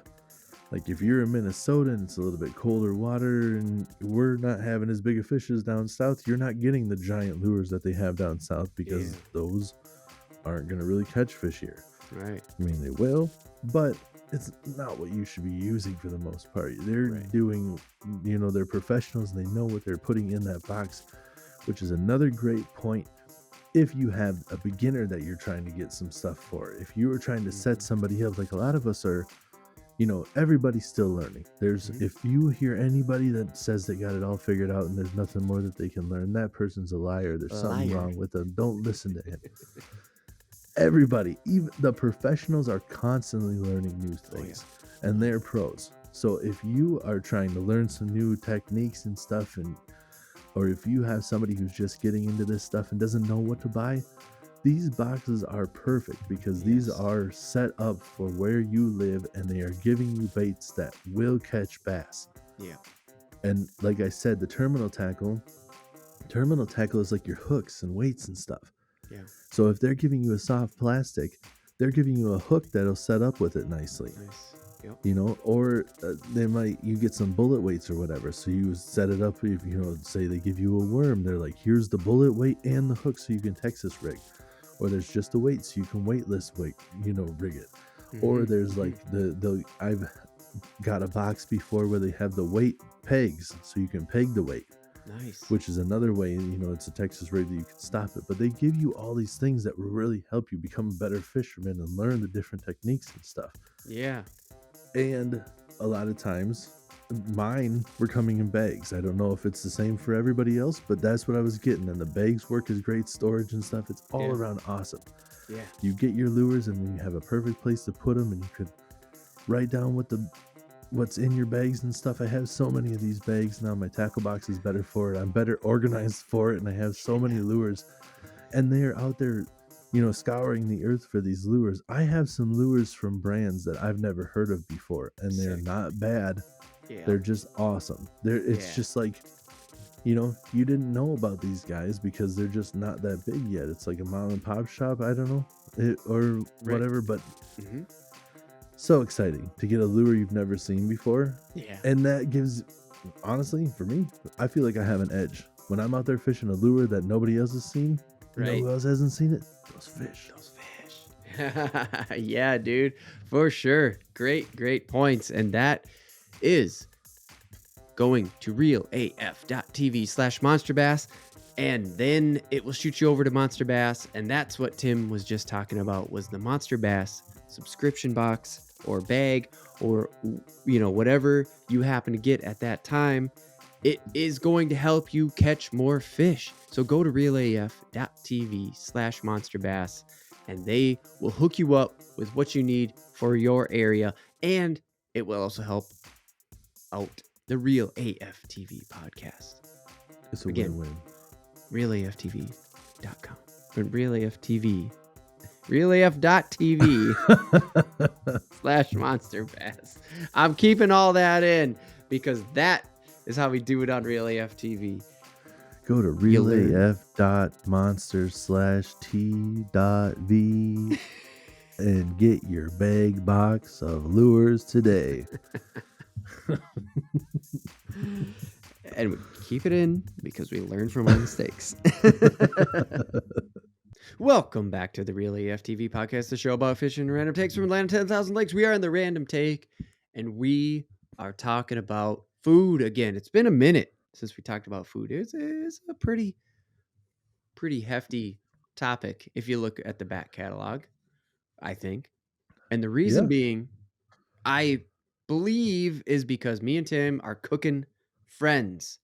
If you're listening to this on the Friday, you already heard that if you listen to the fishing topic.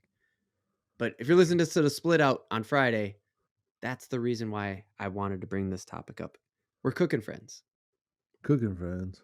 We became friends early Yep. in high school, at the beginning of high Yep. school. Yep. Yeah, it was literally the start of high school. Yep. We weren't cooking then. We were Nope. just fucking eating everything in our parents' fridges. Well, I mean, I was trying. I didn't know what the fuck I was doing. But Right. I knew how to make omelets pretty early on. Oh, really? Yep. Because that's a new skill for me. So we'll get into that. All right. But the reason why I wanted to bring it up, or the conversation sentence, right? Starter for this is, how did we get into cooking? How did you get into cooking, Tim? And how did that end up being something that we did together? Yeah, we'll get there. We'll get there. Sure, sure. But like, what was it that got you? You know, I've always been kind of like a creative person, Yeah, for sure. and when I was younger, I think a lot of it was wanting to like impress my parents and stuff. Yeah. And drawing pictures and stuff always got them to be like, "Oh, that's pretty good," you know? Yeah. Yeah. But I wanted it to be like, and still to this day, I want to cook where it's not like I just know how to make something. I want to cook and Yes. have somebody go, "Oh, damn." Like Yeah. that's good. Yeah, for real, for So real. it's like I just always I don't know.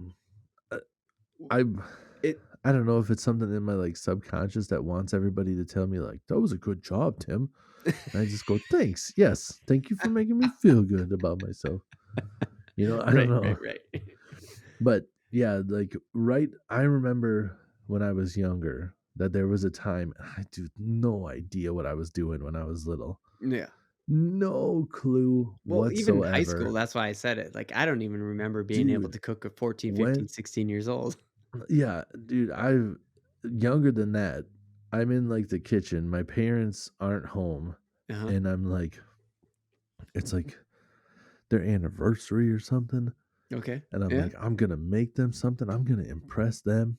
Mhm, mhm. And I'm like, and this was before like Google, so you couldn't just like Google anything and just be like, oh, this is how you cook. Like Right, now right. kids can watch YouTube video and be like, Yeah. oh, that's why it didn't work. Right, But right. back Yeah, you then, I'm watch like, just Master Chef Junior, and half of those kids are in their interviews, and they're like, "Well, I just started watching these YouTube cooking videos," and you're like, "Fuck you, kid." yeah, yeah, exactly. And they're just like, why do you think you can win this? Well, I have pretty good knife skills.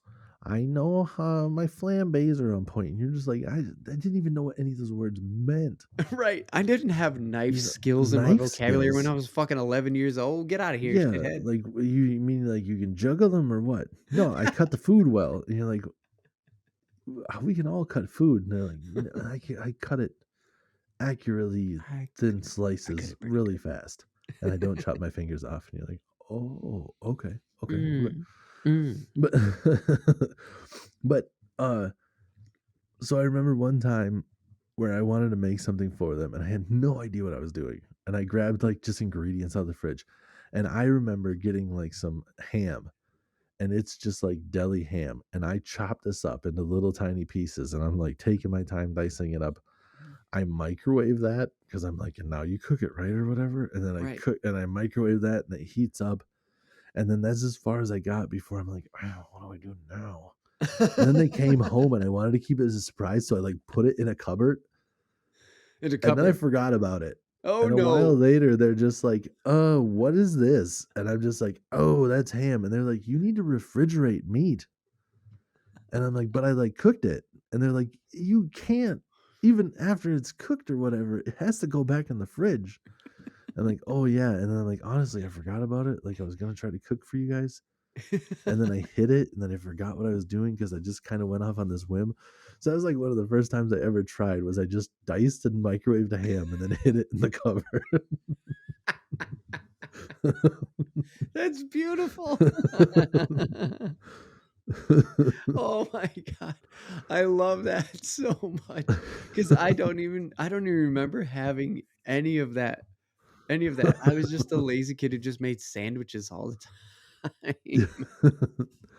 Oh, dude, I made my share of peanut butter and jelly, and I'm weird with it. Like to this day, I don't like Yeah. doing peanut butter on one side, jelly on the other. I put peanut butter on there, I put jelly on it, and then I stir them together No because way. it's good. Yeah, and then I spread it out, and then I like to have it like So you have a separate dish?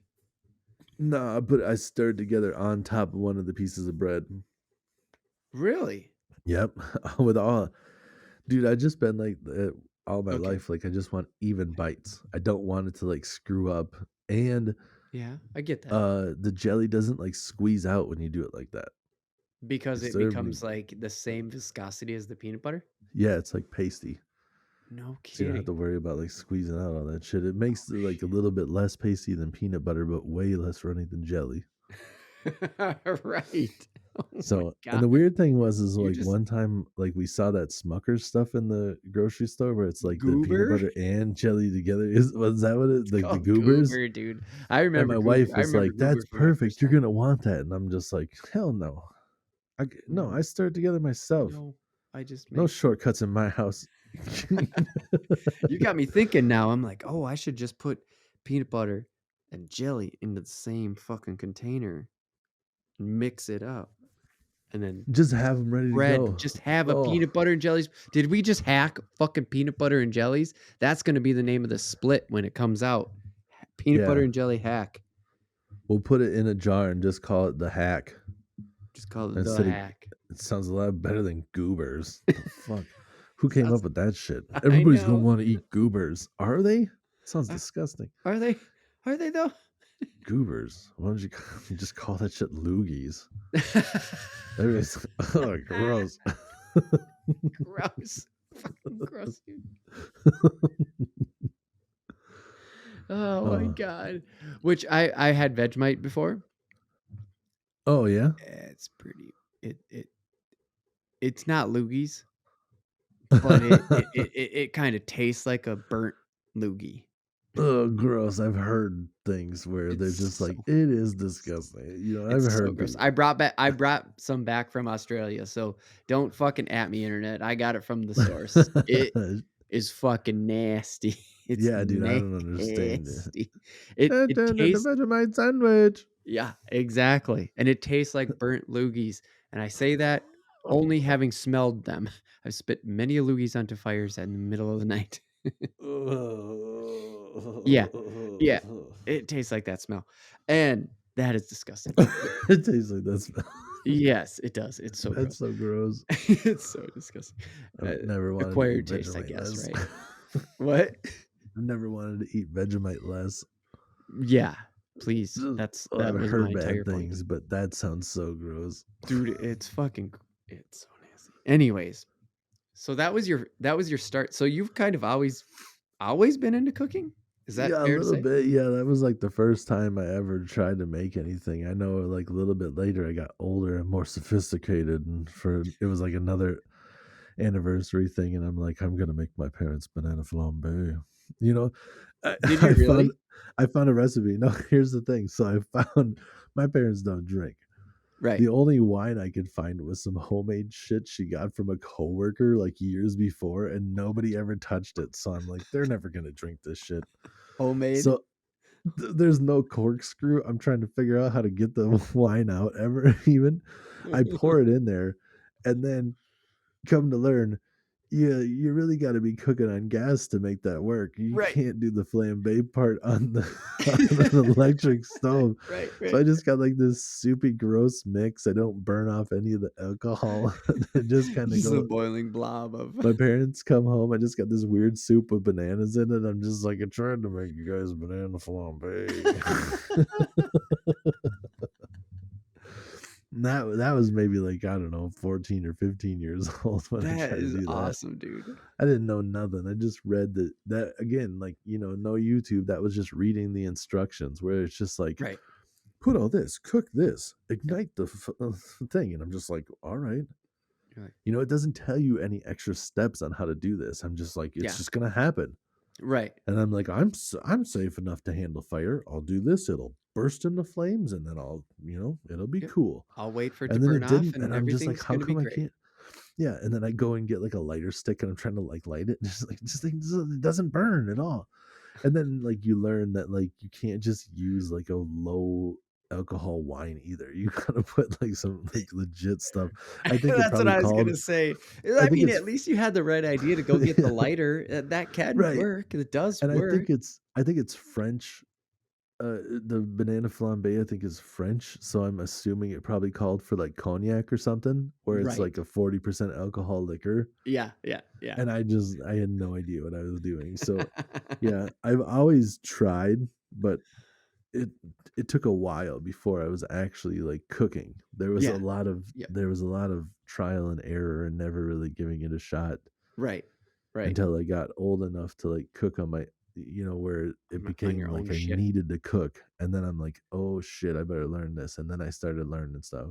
Yeah. Yeah, yeah, yeah, for sure. No, that's I didn't have all those early stuffs because the only thing that I ever did was fucking make ramen. Like, I was so lazy, I just depended on my mom to cook good shit Oh, yeah. all the time.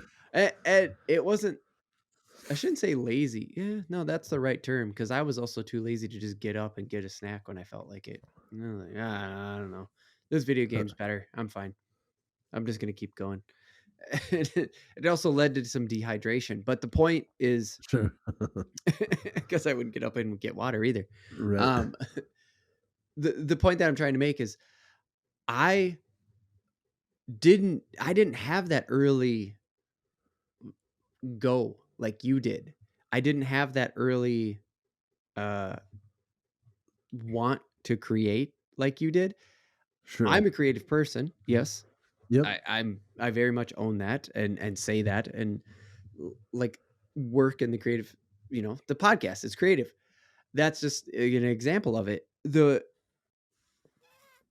part that I started to figure out about food was that it's creative after I started cooking, or that was the motivation to start cooking almost.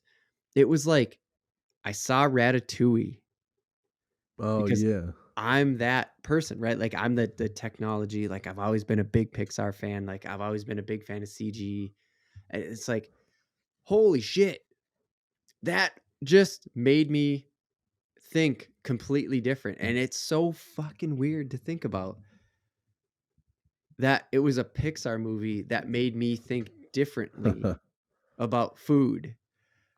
It made me see that creative spark when I was already doing creative. Sure. I remember video editing and watching Ratatouille in the background. Just like that was my background TV. And at some point it just like clicked. Do you know what I mean? Yep, I get it. So it was very, very weird for me, but also not out of character, I guess. Like yeah, of course you would get it from that, you nerd, you geek. Yeah. and and so I didn't get into it until, early 2000s. Like I didn't get into cooking until the early 2000s Okay, really. Just sure. like looking back on it. And it was just kind of garbage food until then. That was the other thing that I realized is just like just would go buy shit that would just go in the microwave. That would Oh, just go yeah. that would just go that was it. Anything that could go in the microwave or a frozen pizza. Sure. Like that was the only time I would turn on the oven for the frozen pizza. So that was the weird turning point, and then the recession hit. It like I didn't get hit by it because I think about 2007 ish. It was on the cusp. It was hitting a few people. It was hitting. It had started, Yeah. and I had been on. I'd been at a company that wasn't hit by it, Okay. and then it dragged on and dragged on and dragged on, and then it got him. Sure. And then I was like, "Oh shit, what am I doing?" Like I Hmm. can't. It kind of hit me. I was like, "Wait a minute." I think because of Ratatouille, right? It made me kind of think like I think I can make that thing that I'm buying Yeah. all the time and it'll be less money because we just got hit by the recession and I think I'm going to lose my job. And Sure. there was just like this spark in that and the realization of the creativity and that I was already doing creative things, right? And it Right. just kind of all snowballed into one big like Yep. realization, I guess. Yeah. Yeah. And I oh, go ahead. Go ahead. I was just gonna say, I think that happens for a lot of people. I think that's, like, Yeah. a big reason of why I started cooking all the different things that I cook now, you know? What do you mean? It well, like, it all started with we were talking about the omelets. So, before I Yeah. start getting into my thing, you were saying, like, you, like, just recently started doing omelets? Oh, yeah. Okay. So we can get into let's do omelets. I wasn't Right. expecting it, so I wasn't fully prepared, and that's why I just put in that, like, buffer sentence of, like, "Yeah, yeah." Uh, so, yes, I have done omelets before, but I put Okay. in time on omelets last year, Yeah. and by time, I mean this is this is the creative part about the learning part, right? There's like even just going back to the fishing thing is like learn from your mistakes, right? Like the whole Yeah. really FTV concept almost. It's I put in time on omelets. It was like every Sunday or every other Sunday for, 6 months. I would Yeah. say we're making omelets. We have onions, we have peppers, we have deli ham There you or go. whatever protein, kinda leftover we have Yep. leftover chicken from Friday night, so Saturday Oh, yeah, dude, morning, you we're can put doing whatever you omelets. want, everything in there. Right, and that's also the good thing about omelets, right? Yep. Doesn't matter what you put in it. It's about Uh-uh. the egg. It's about Yeah. it's about the shell, and so different pans, different And not the lubricants, shell of the different egg. heat, like, I It's fucking about went the in last year. right. I just wanted to say that part. Not about the shell of the egg. It's about the shell of the omelet, which is the egg.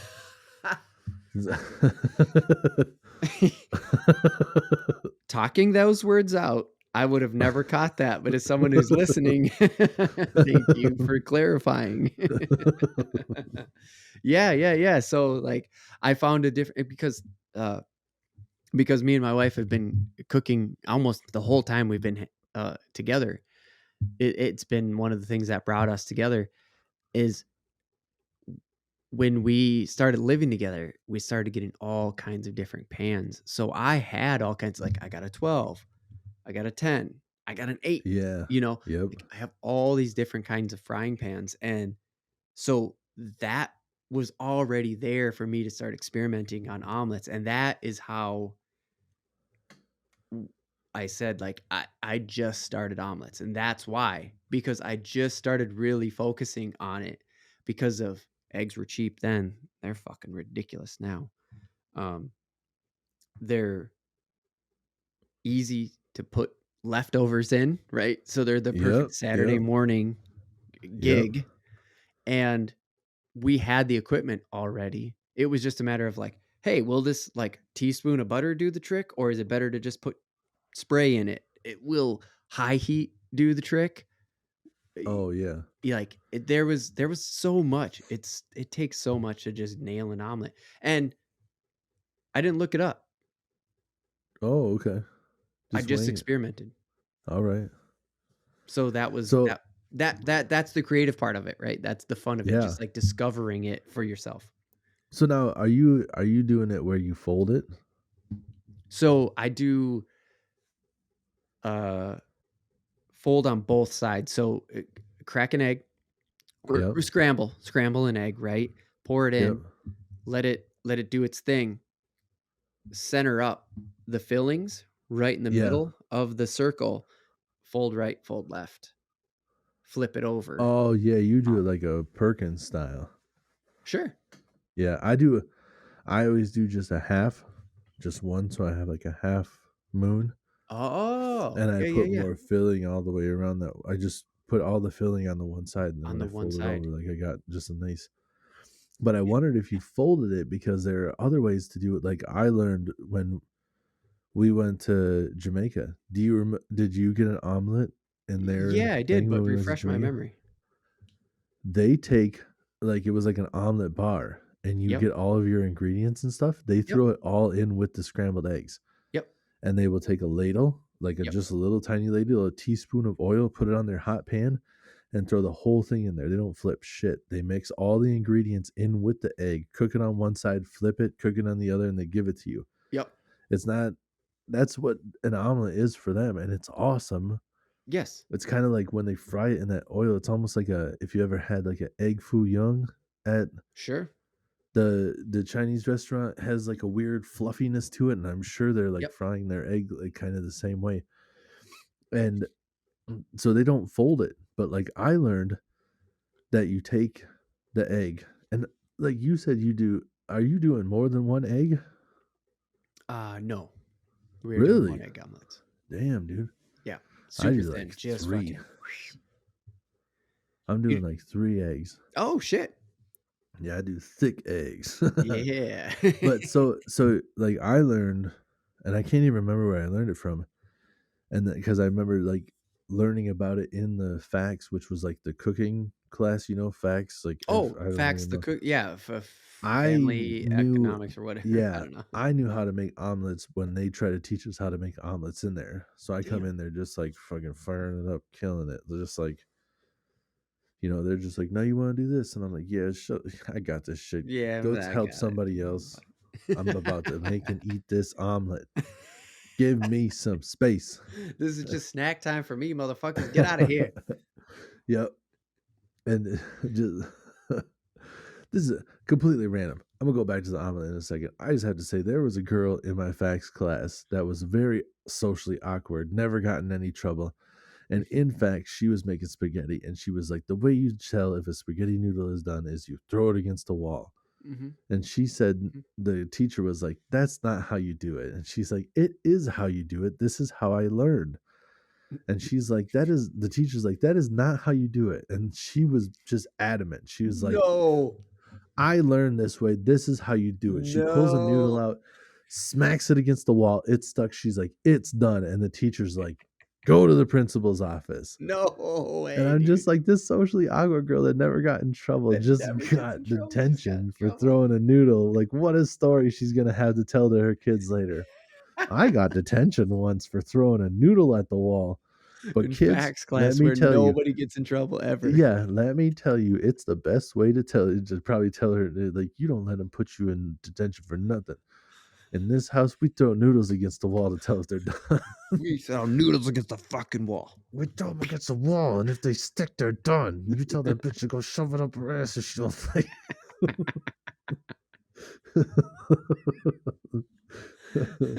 Oh, but so, anyways, in Okay. like I learned how to do it where you put all the eggs in, and it doesn't like really cook on the top, it properly Yeah. if you don't move it. So what you do is you put the spatula on the side of the pan, and you kind of pull the eggs in, and you tilt the pan so all the runny stuff runs over to that. Yeah.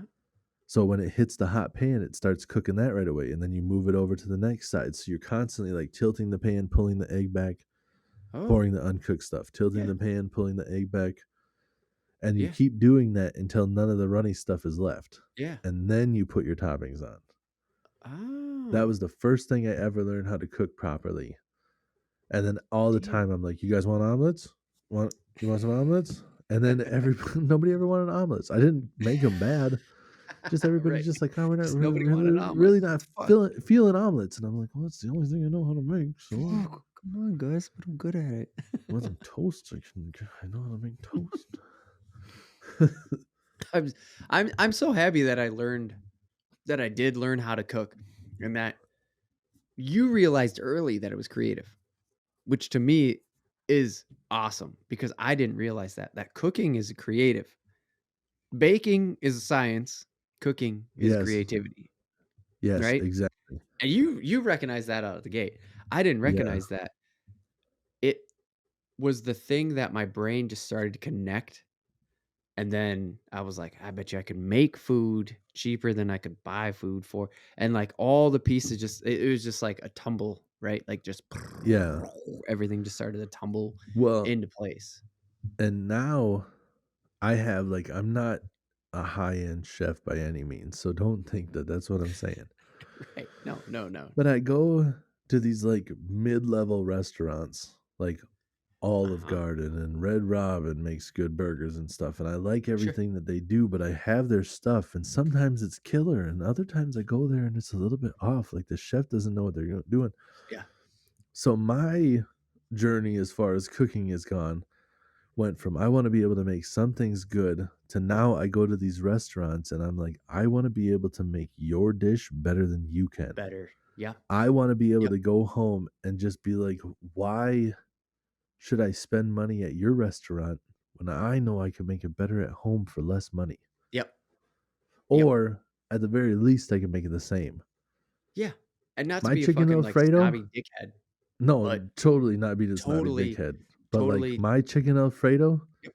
is just as good as Olive Garden's, and I Oh, can yeah. spend way less money on it. Yeah. Everybody gets to eat If some. if not better to again, not to be a snobby dick, better, Yeah. better. Yeah. And the Because steaks and stuff too, like Mhm. and then I know I'm making them how I want them. Like if I make a good Right. steak, I get a Right. good cut of meat and I bring it home and I grill it up and stuff, Yep. and Yep. I get that steak. It's just as good as what I could have got at Texas Roadhouse, Right.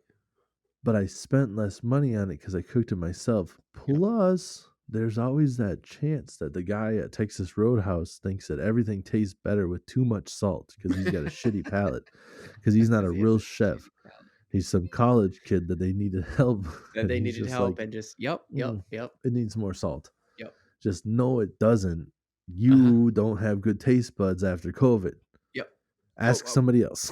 yeah, yeah, for reals. We've already picked out all the restaurants in town. Not again, this sounds super snobby, but we already have all our restaurants picked out in town. We go, "Oh, Yeah. they have a head chef or they have Oh, somebody that is running it that's not just hired help." yeah, Like for sure. Yeah, you it's can not tell. even. You learn Yeah. it once you've learned how to cook food, you learn that shit. And Oh, that yeah. like right? Yeah, totally. I'll go to a place and I'll see something, even just like the garnish on the plate. I'm Right. just like, Yeah, you can tell. that's not Oof, some, don't put that that's on not there. some grade school shit. This dude's got some skills. You see something and you're just like, oh damn. Right, right. For And reals. it doesn't happen everywhere, but there's No. certain spots. And Mhm.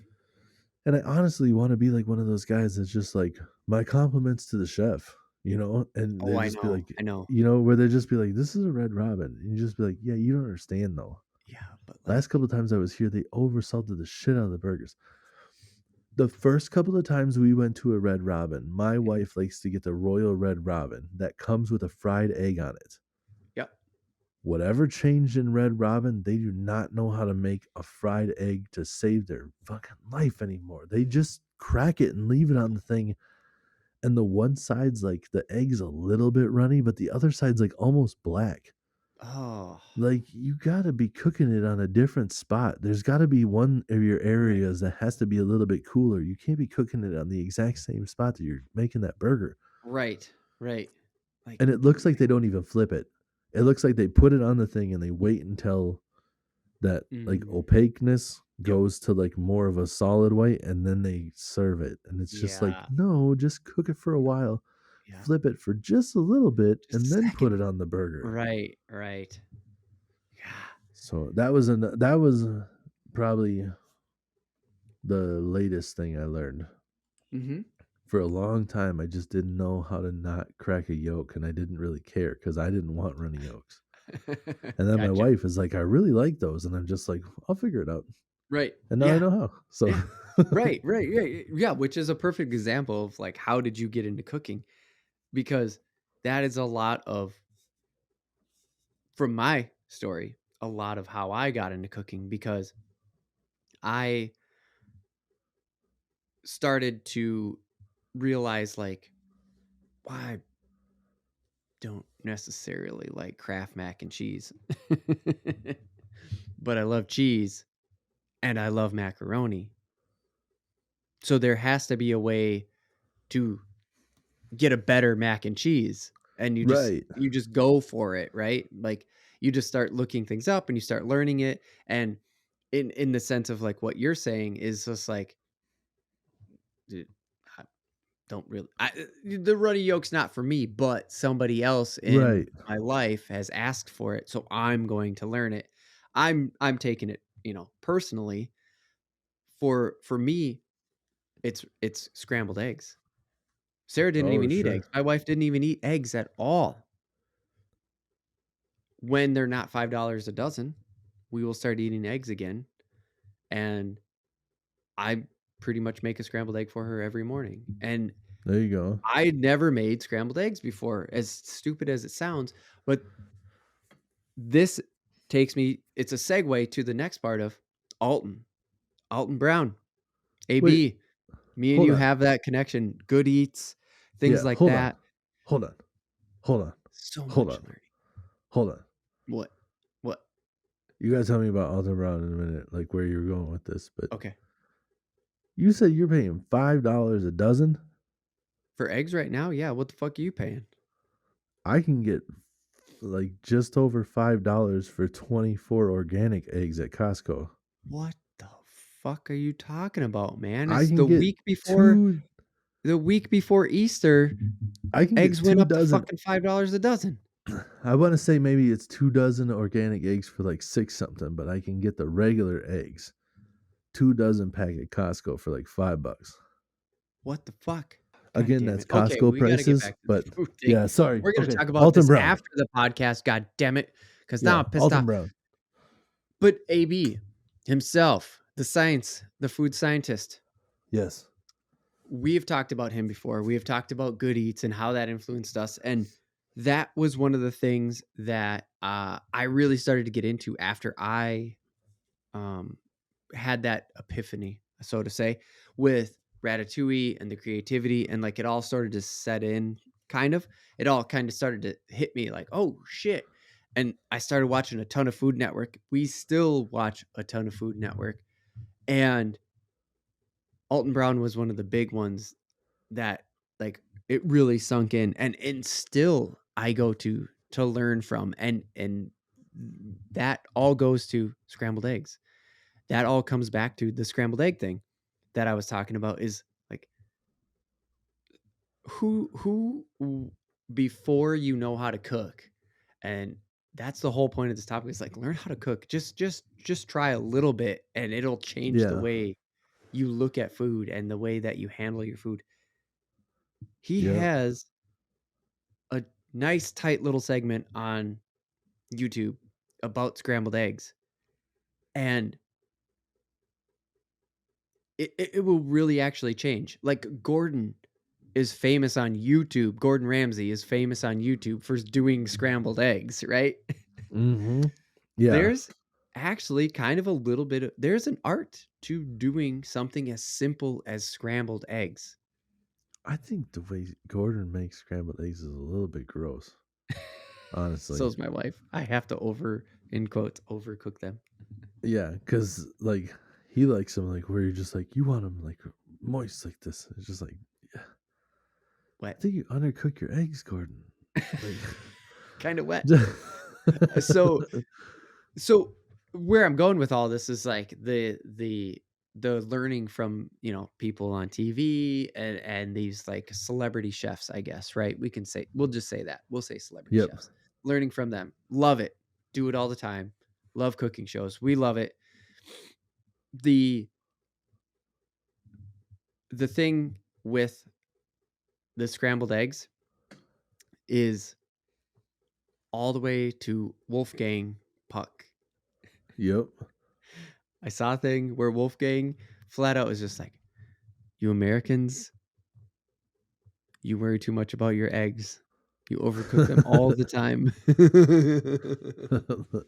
He was just like, gross. It's the way he made it sound. He was just like, you're crazy. That is not how eggs are supposed to be eaten.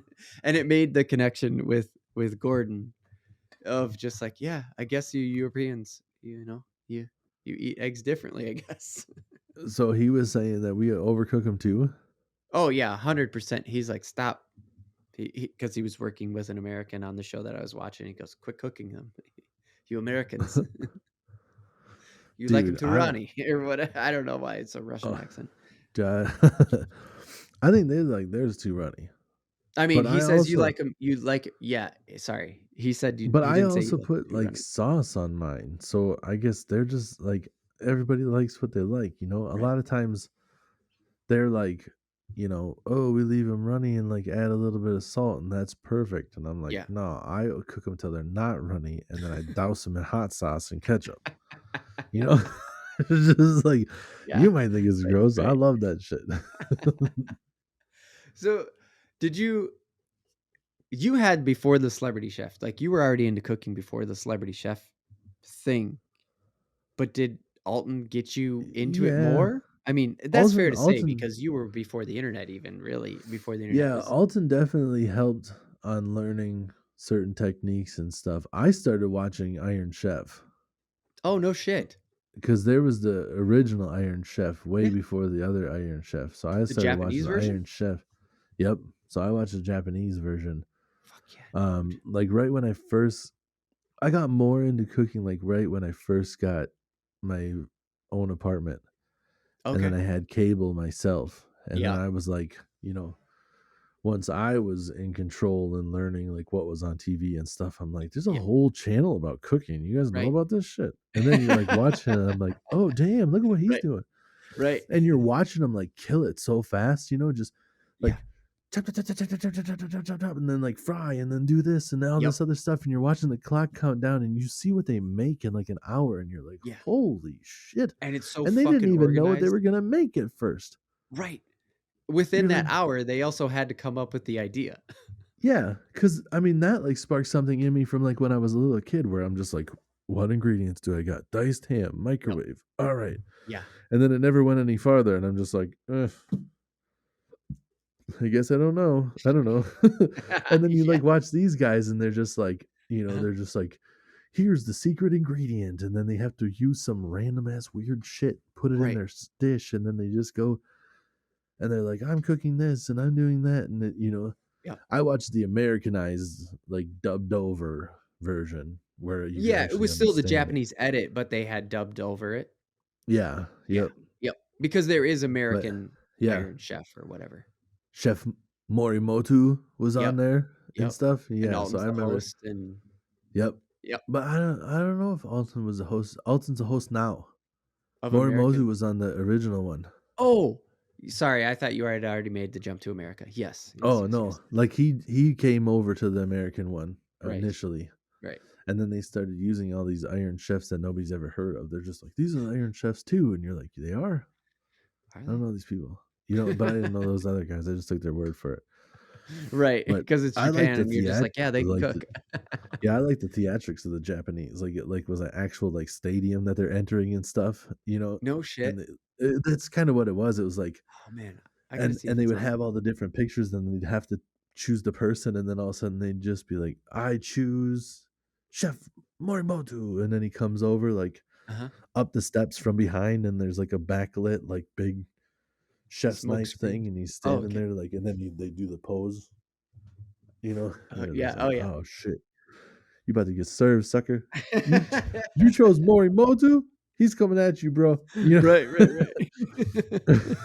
Just watching that shit like it's a Yeah, dude. sporting event. Oh my god. Right, right. You That see is him just like, I'm part of gonna it. flash fry it and then flash freeze it, and you're just like, oh damn. It's like being on the ball court. Like on the broke playground. you broke your fucking ankle, son. Morimoto. He go flash fry and flash freeze, motherfucker. You got shook. Yeah, dude. I gotta see if that's on Discovery Plus because I have Discovery Plus, and now I'm like, oh, do they run the Japanese versions? Because I want to see Yeah. that shit. Yeah. So I started watching that, and then I like found Alton, and Alton's just like breaking down all the science and stuff. And like the Yeah, first couple of episodes, I'm like, this guy is telling me everything. Like that's everything. exactly what I want. There's something Right. in my brain that wants to know why. You know, Yeah, yeah, I yeah, don't yeah. like when somebody just goes, and now we do this. And Right, I want to go like, but why? Why do we right, do that? What's the right. point of that? Yeah, and And he's like, the his show pH is like, balance of the wine mixes with the, you know, yeah, and he'll break it down. And all of a sudden he'll have like a whiteboard and he'll flip it over and he'll just be like, right. have his stick just Uh-huh. like these molecules and they do this, Yep, and then all of a sudden he'll just be like, in 1843 this yep. is how they, and you're just like, holy crap, I'm getting a history lesson, and just like Yeah, man. gnarly. Yeah, Yeah, dude. I still remember learning about how to make panko breadcrumbs on there, Oh, yeah, which I where haven't made it to. I'm watching through, like, all the oh original ones yeah. and watching the new ones at the same time, so I'm getting this mix, but I haven't got to that. Tell the story about the pancos. Oh, so the panko breadcrumbs, he's sitting there and he's just like, "These panko breadcrumbs are light and crispy," and he's like, "And they're different than other ones, and it's because they use electricity to make this." And I'm like, Mhm, "What?" And then he's like, "Look at it this way." And he takes like a screen door and mhm. he takes like a batter and he like paints the screen door with this batter. And then he's like, and then basically you electrify it. And then it's just like you electrify a screen door covered in batter.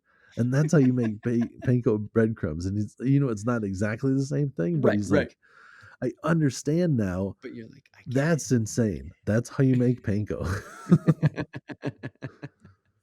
It's fucking crazy, right? Yeah. And that yeah, and that's part of it too that made I think that was part of that, like, got me so into cooking. And then my memory is that this sort of, like, happened at the same time. Now you were cooking before me, and I was just being a drunk snowboarder. And then, like, started getting into cooking, and it was like, "Whoa, whoa." And we cooked together, and it's just like, "Oh, fuck yeah, dude. This is so much fun." It took like, cooking was a thing that we were doing for, like, to fill, like, a creative niche, I think. Like, we were kind of like, "I wanna be creative, but, like, might as well do it with food. Fucking love food. Food's good." Yeah. And then it was like, "Oh, learning is stimulating, like, the other creative part, and it gives me more to keep going." Sure. I don't think I'm exaggerating here. I think that's what we're saying. And then it was just Yeah. like now it's just like one of those things that we do with people, because you said that was one of the things you do with the people you went up to when you went ice one of the times you went ice fishing this year, right?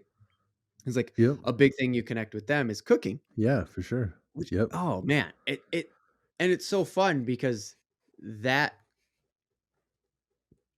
I don't know if you like thrive to get their acceptance, but you like it's something you want to do, right? It's something creative that you can do and get instant feedback on Yeah, for right at the sure. table, right? Uh-huh. Yep. I always like to hear I'm always hard on myself too, and people don't Yeah, yeah, understand that where like I want them to say like, "Wow, that was really good." But when I know that it's not the best I could do and somebody's like, "Wow, that was good." I'll be like, "Could have been better." yeah, Like yeah, and I can't even help myself and they're just like, right. "Don't be like that." And just be like, "No, You're you like, don't understand. Like I'm not like self-deprecating, like sitting there just like, "Oh, poor "Mm." I suck." I just know I could have done better, Right, and it bums me out or that that you you have didn't done get better, right? right, and it bums me out that you didn't get to experience my best. You got Right. a Yes. slightly worse version, Right. and that bums me out because I'm striving to not be that guy at the restaurant. I'm trying to be that guy, not giving you that one that's just like, "Oh, that wasn't like it was that one time." Right. You're always You trying to know? do even better or exactly as you did the last time you had the best one that you made, right? Right. Yeah. Yep. Yeah. And that was the part that I don't need that feedback. It's like I want that feedback to get better at it. Like that Right. so like what got us cooking has now, the question that I started the topic with of what got us cooking has built into like what keeps us cooking in a way. Right.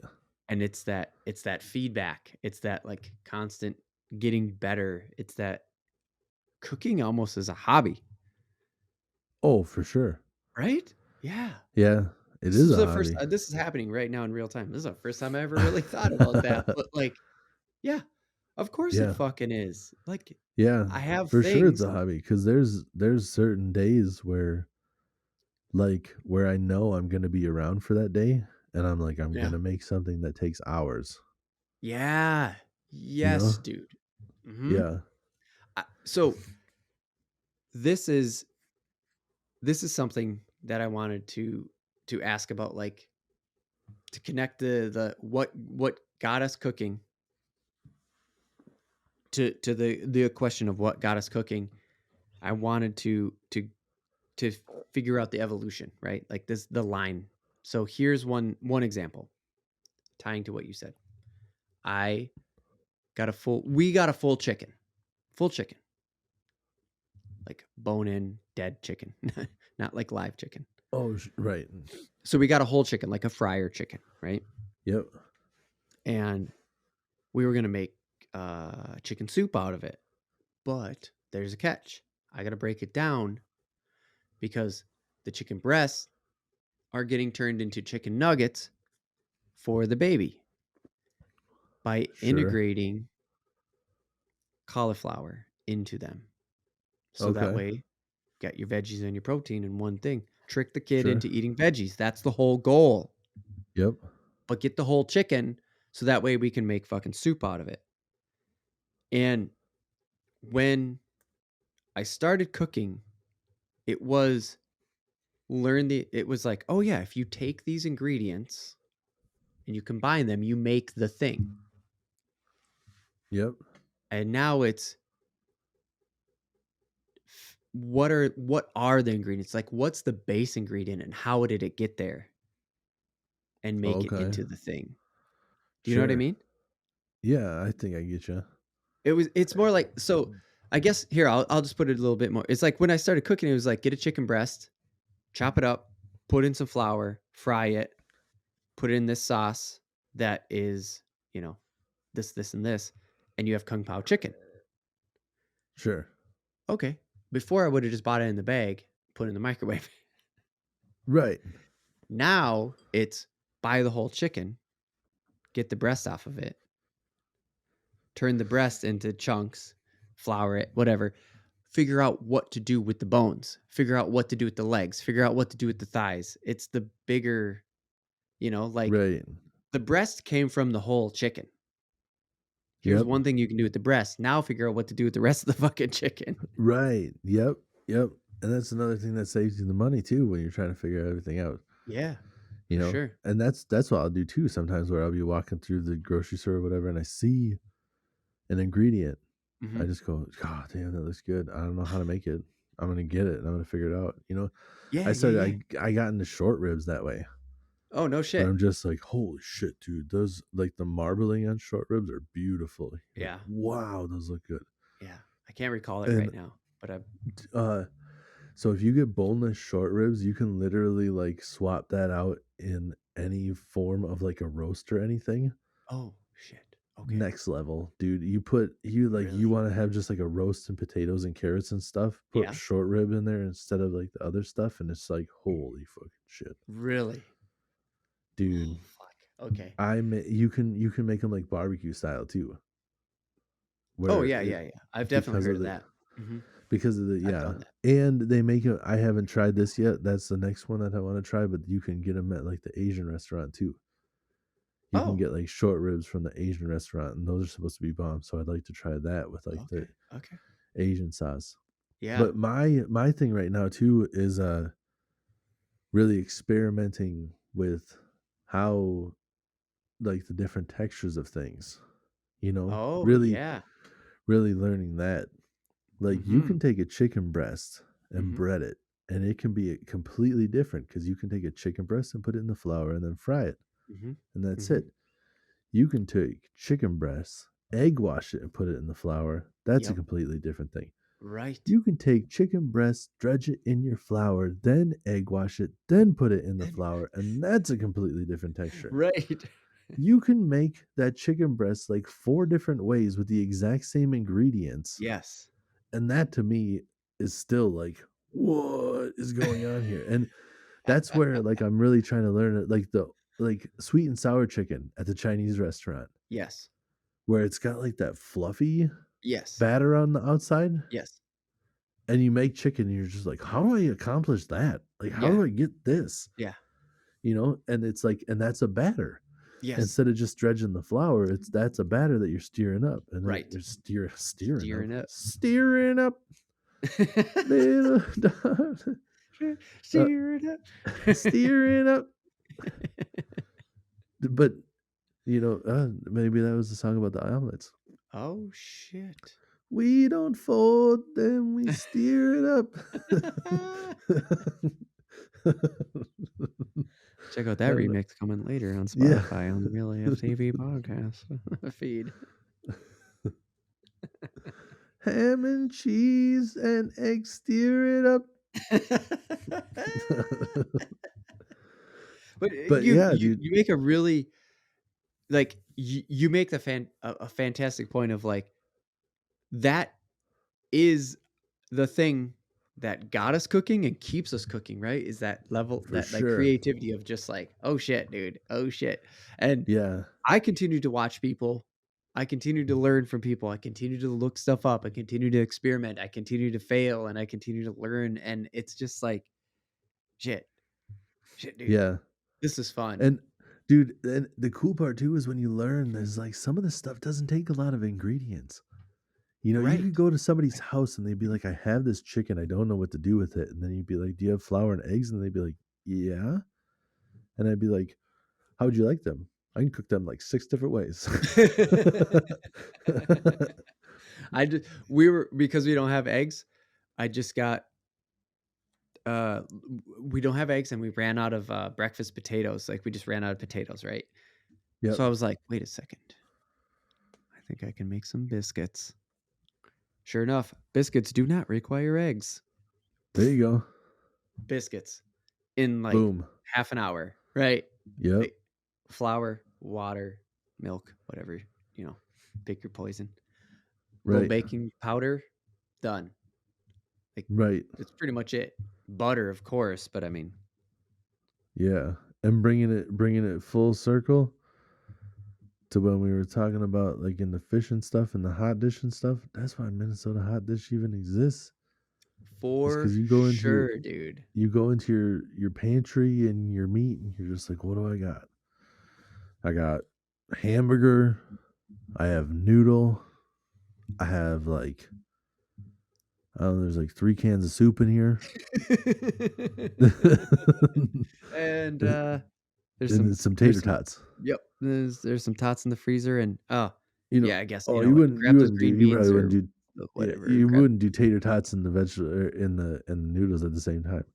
right. But it'd be like I got noodles, I got a can of green beans, got a can of mixed vegetables, a couple of things of soup here, some hamburger, Right, right, right. and then you just go, "Yep, That yep. that's it. Yeah, exactly. I'm gonna Just cook all of that, and then I'm gonna put it into a pan. I'm gonna put it into like a 13 by 9 bacon dish, yep. and then what I'm gonna do is sprinkle cheese on top of that. We're gonna throw it in the oven until that cheese browns, and then when it comes out, you eat it, and you go, "What is this? Can I get the recipe for this?" And he's just like, "There is no recipe. I have Dude, no idea what this I is." literally just threw together leftovers. I just You put are together lucky that it everything I turned could out this find. good. Yeah. I just put together everything I could find and then just seasoned it properly instead of over salting it, and it's not bad. Right. Oh, before we get into all the leftover shit that we have definitely made, we should probably do the obligatory, go to realaf.tv.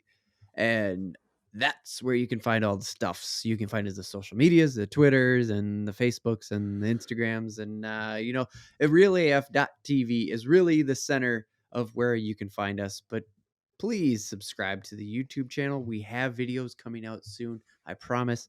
We are in the middle of bouncing back and forth an edit that will be out very soon.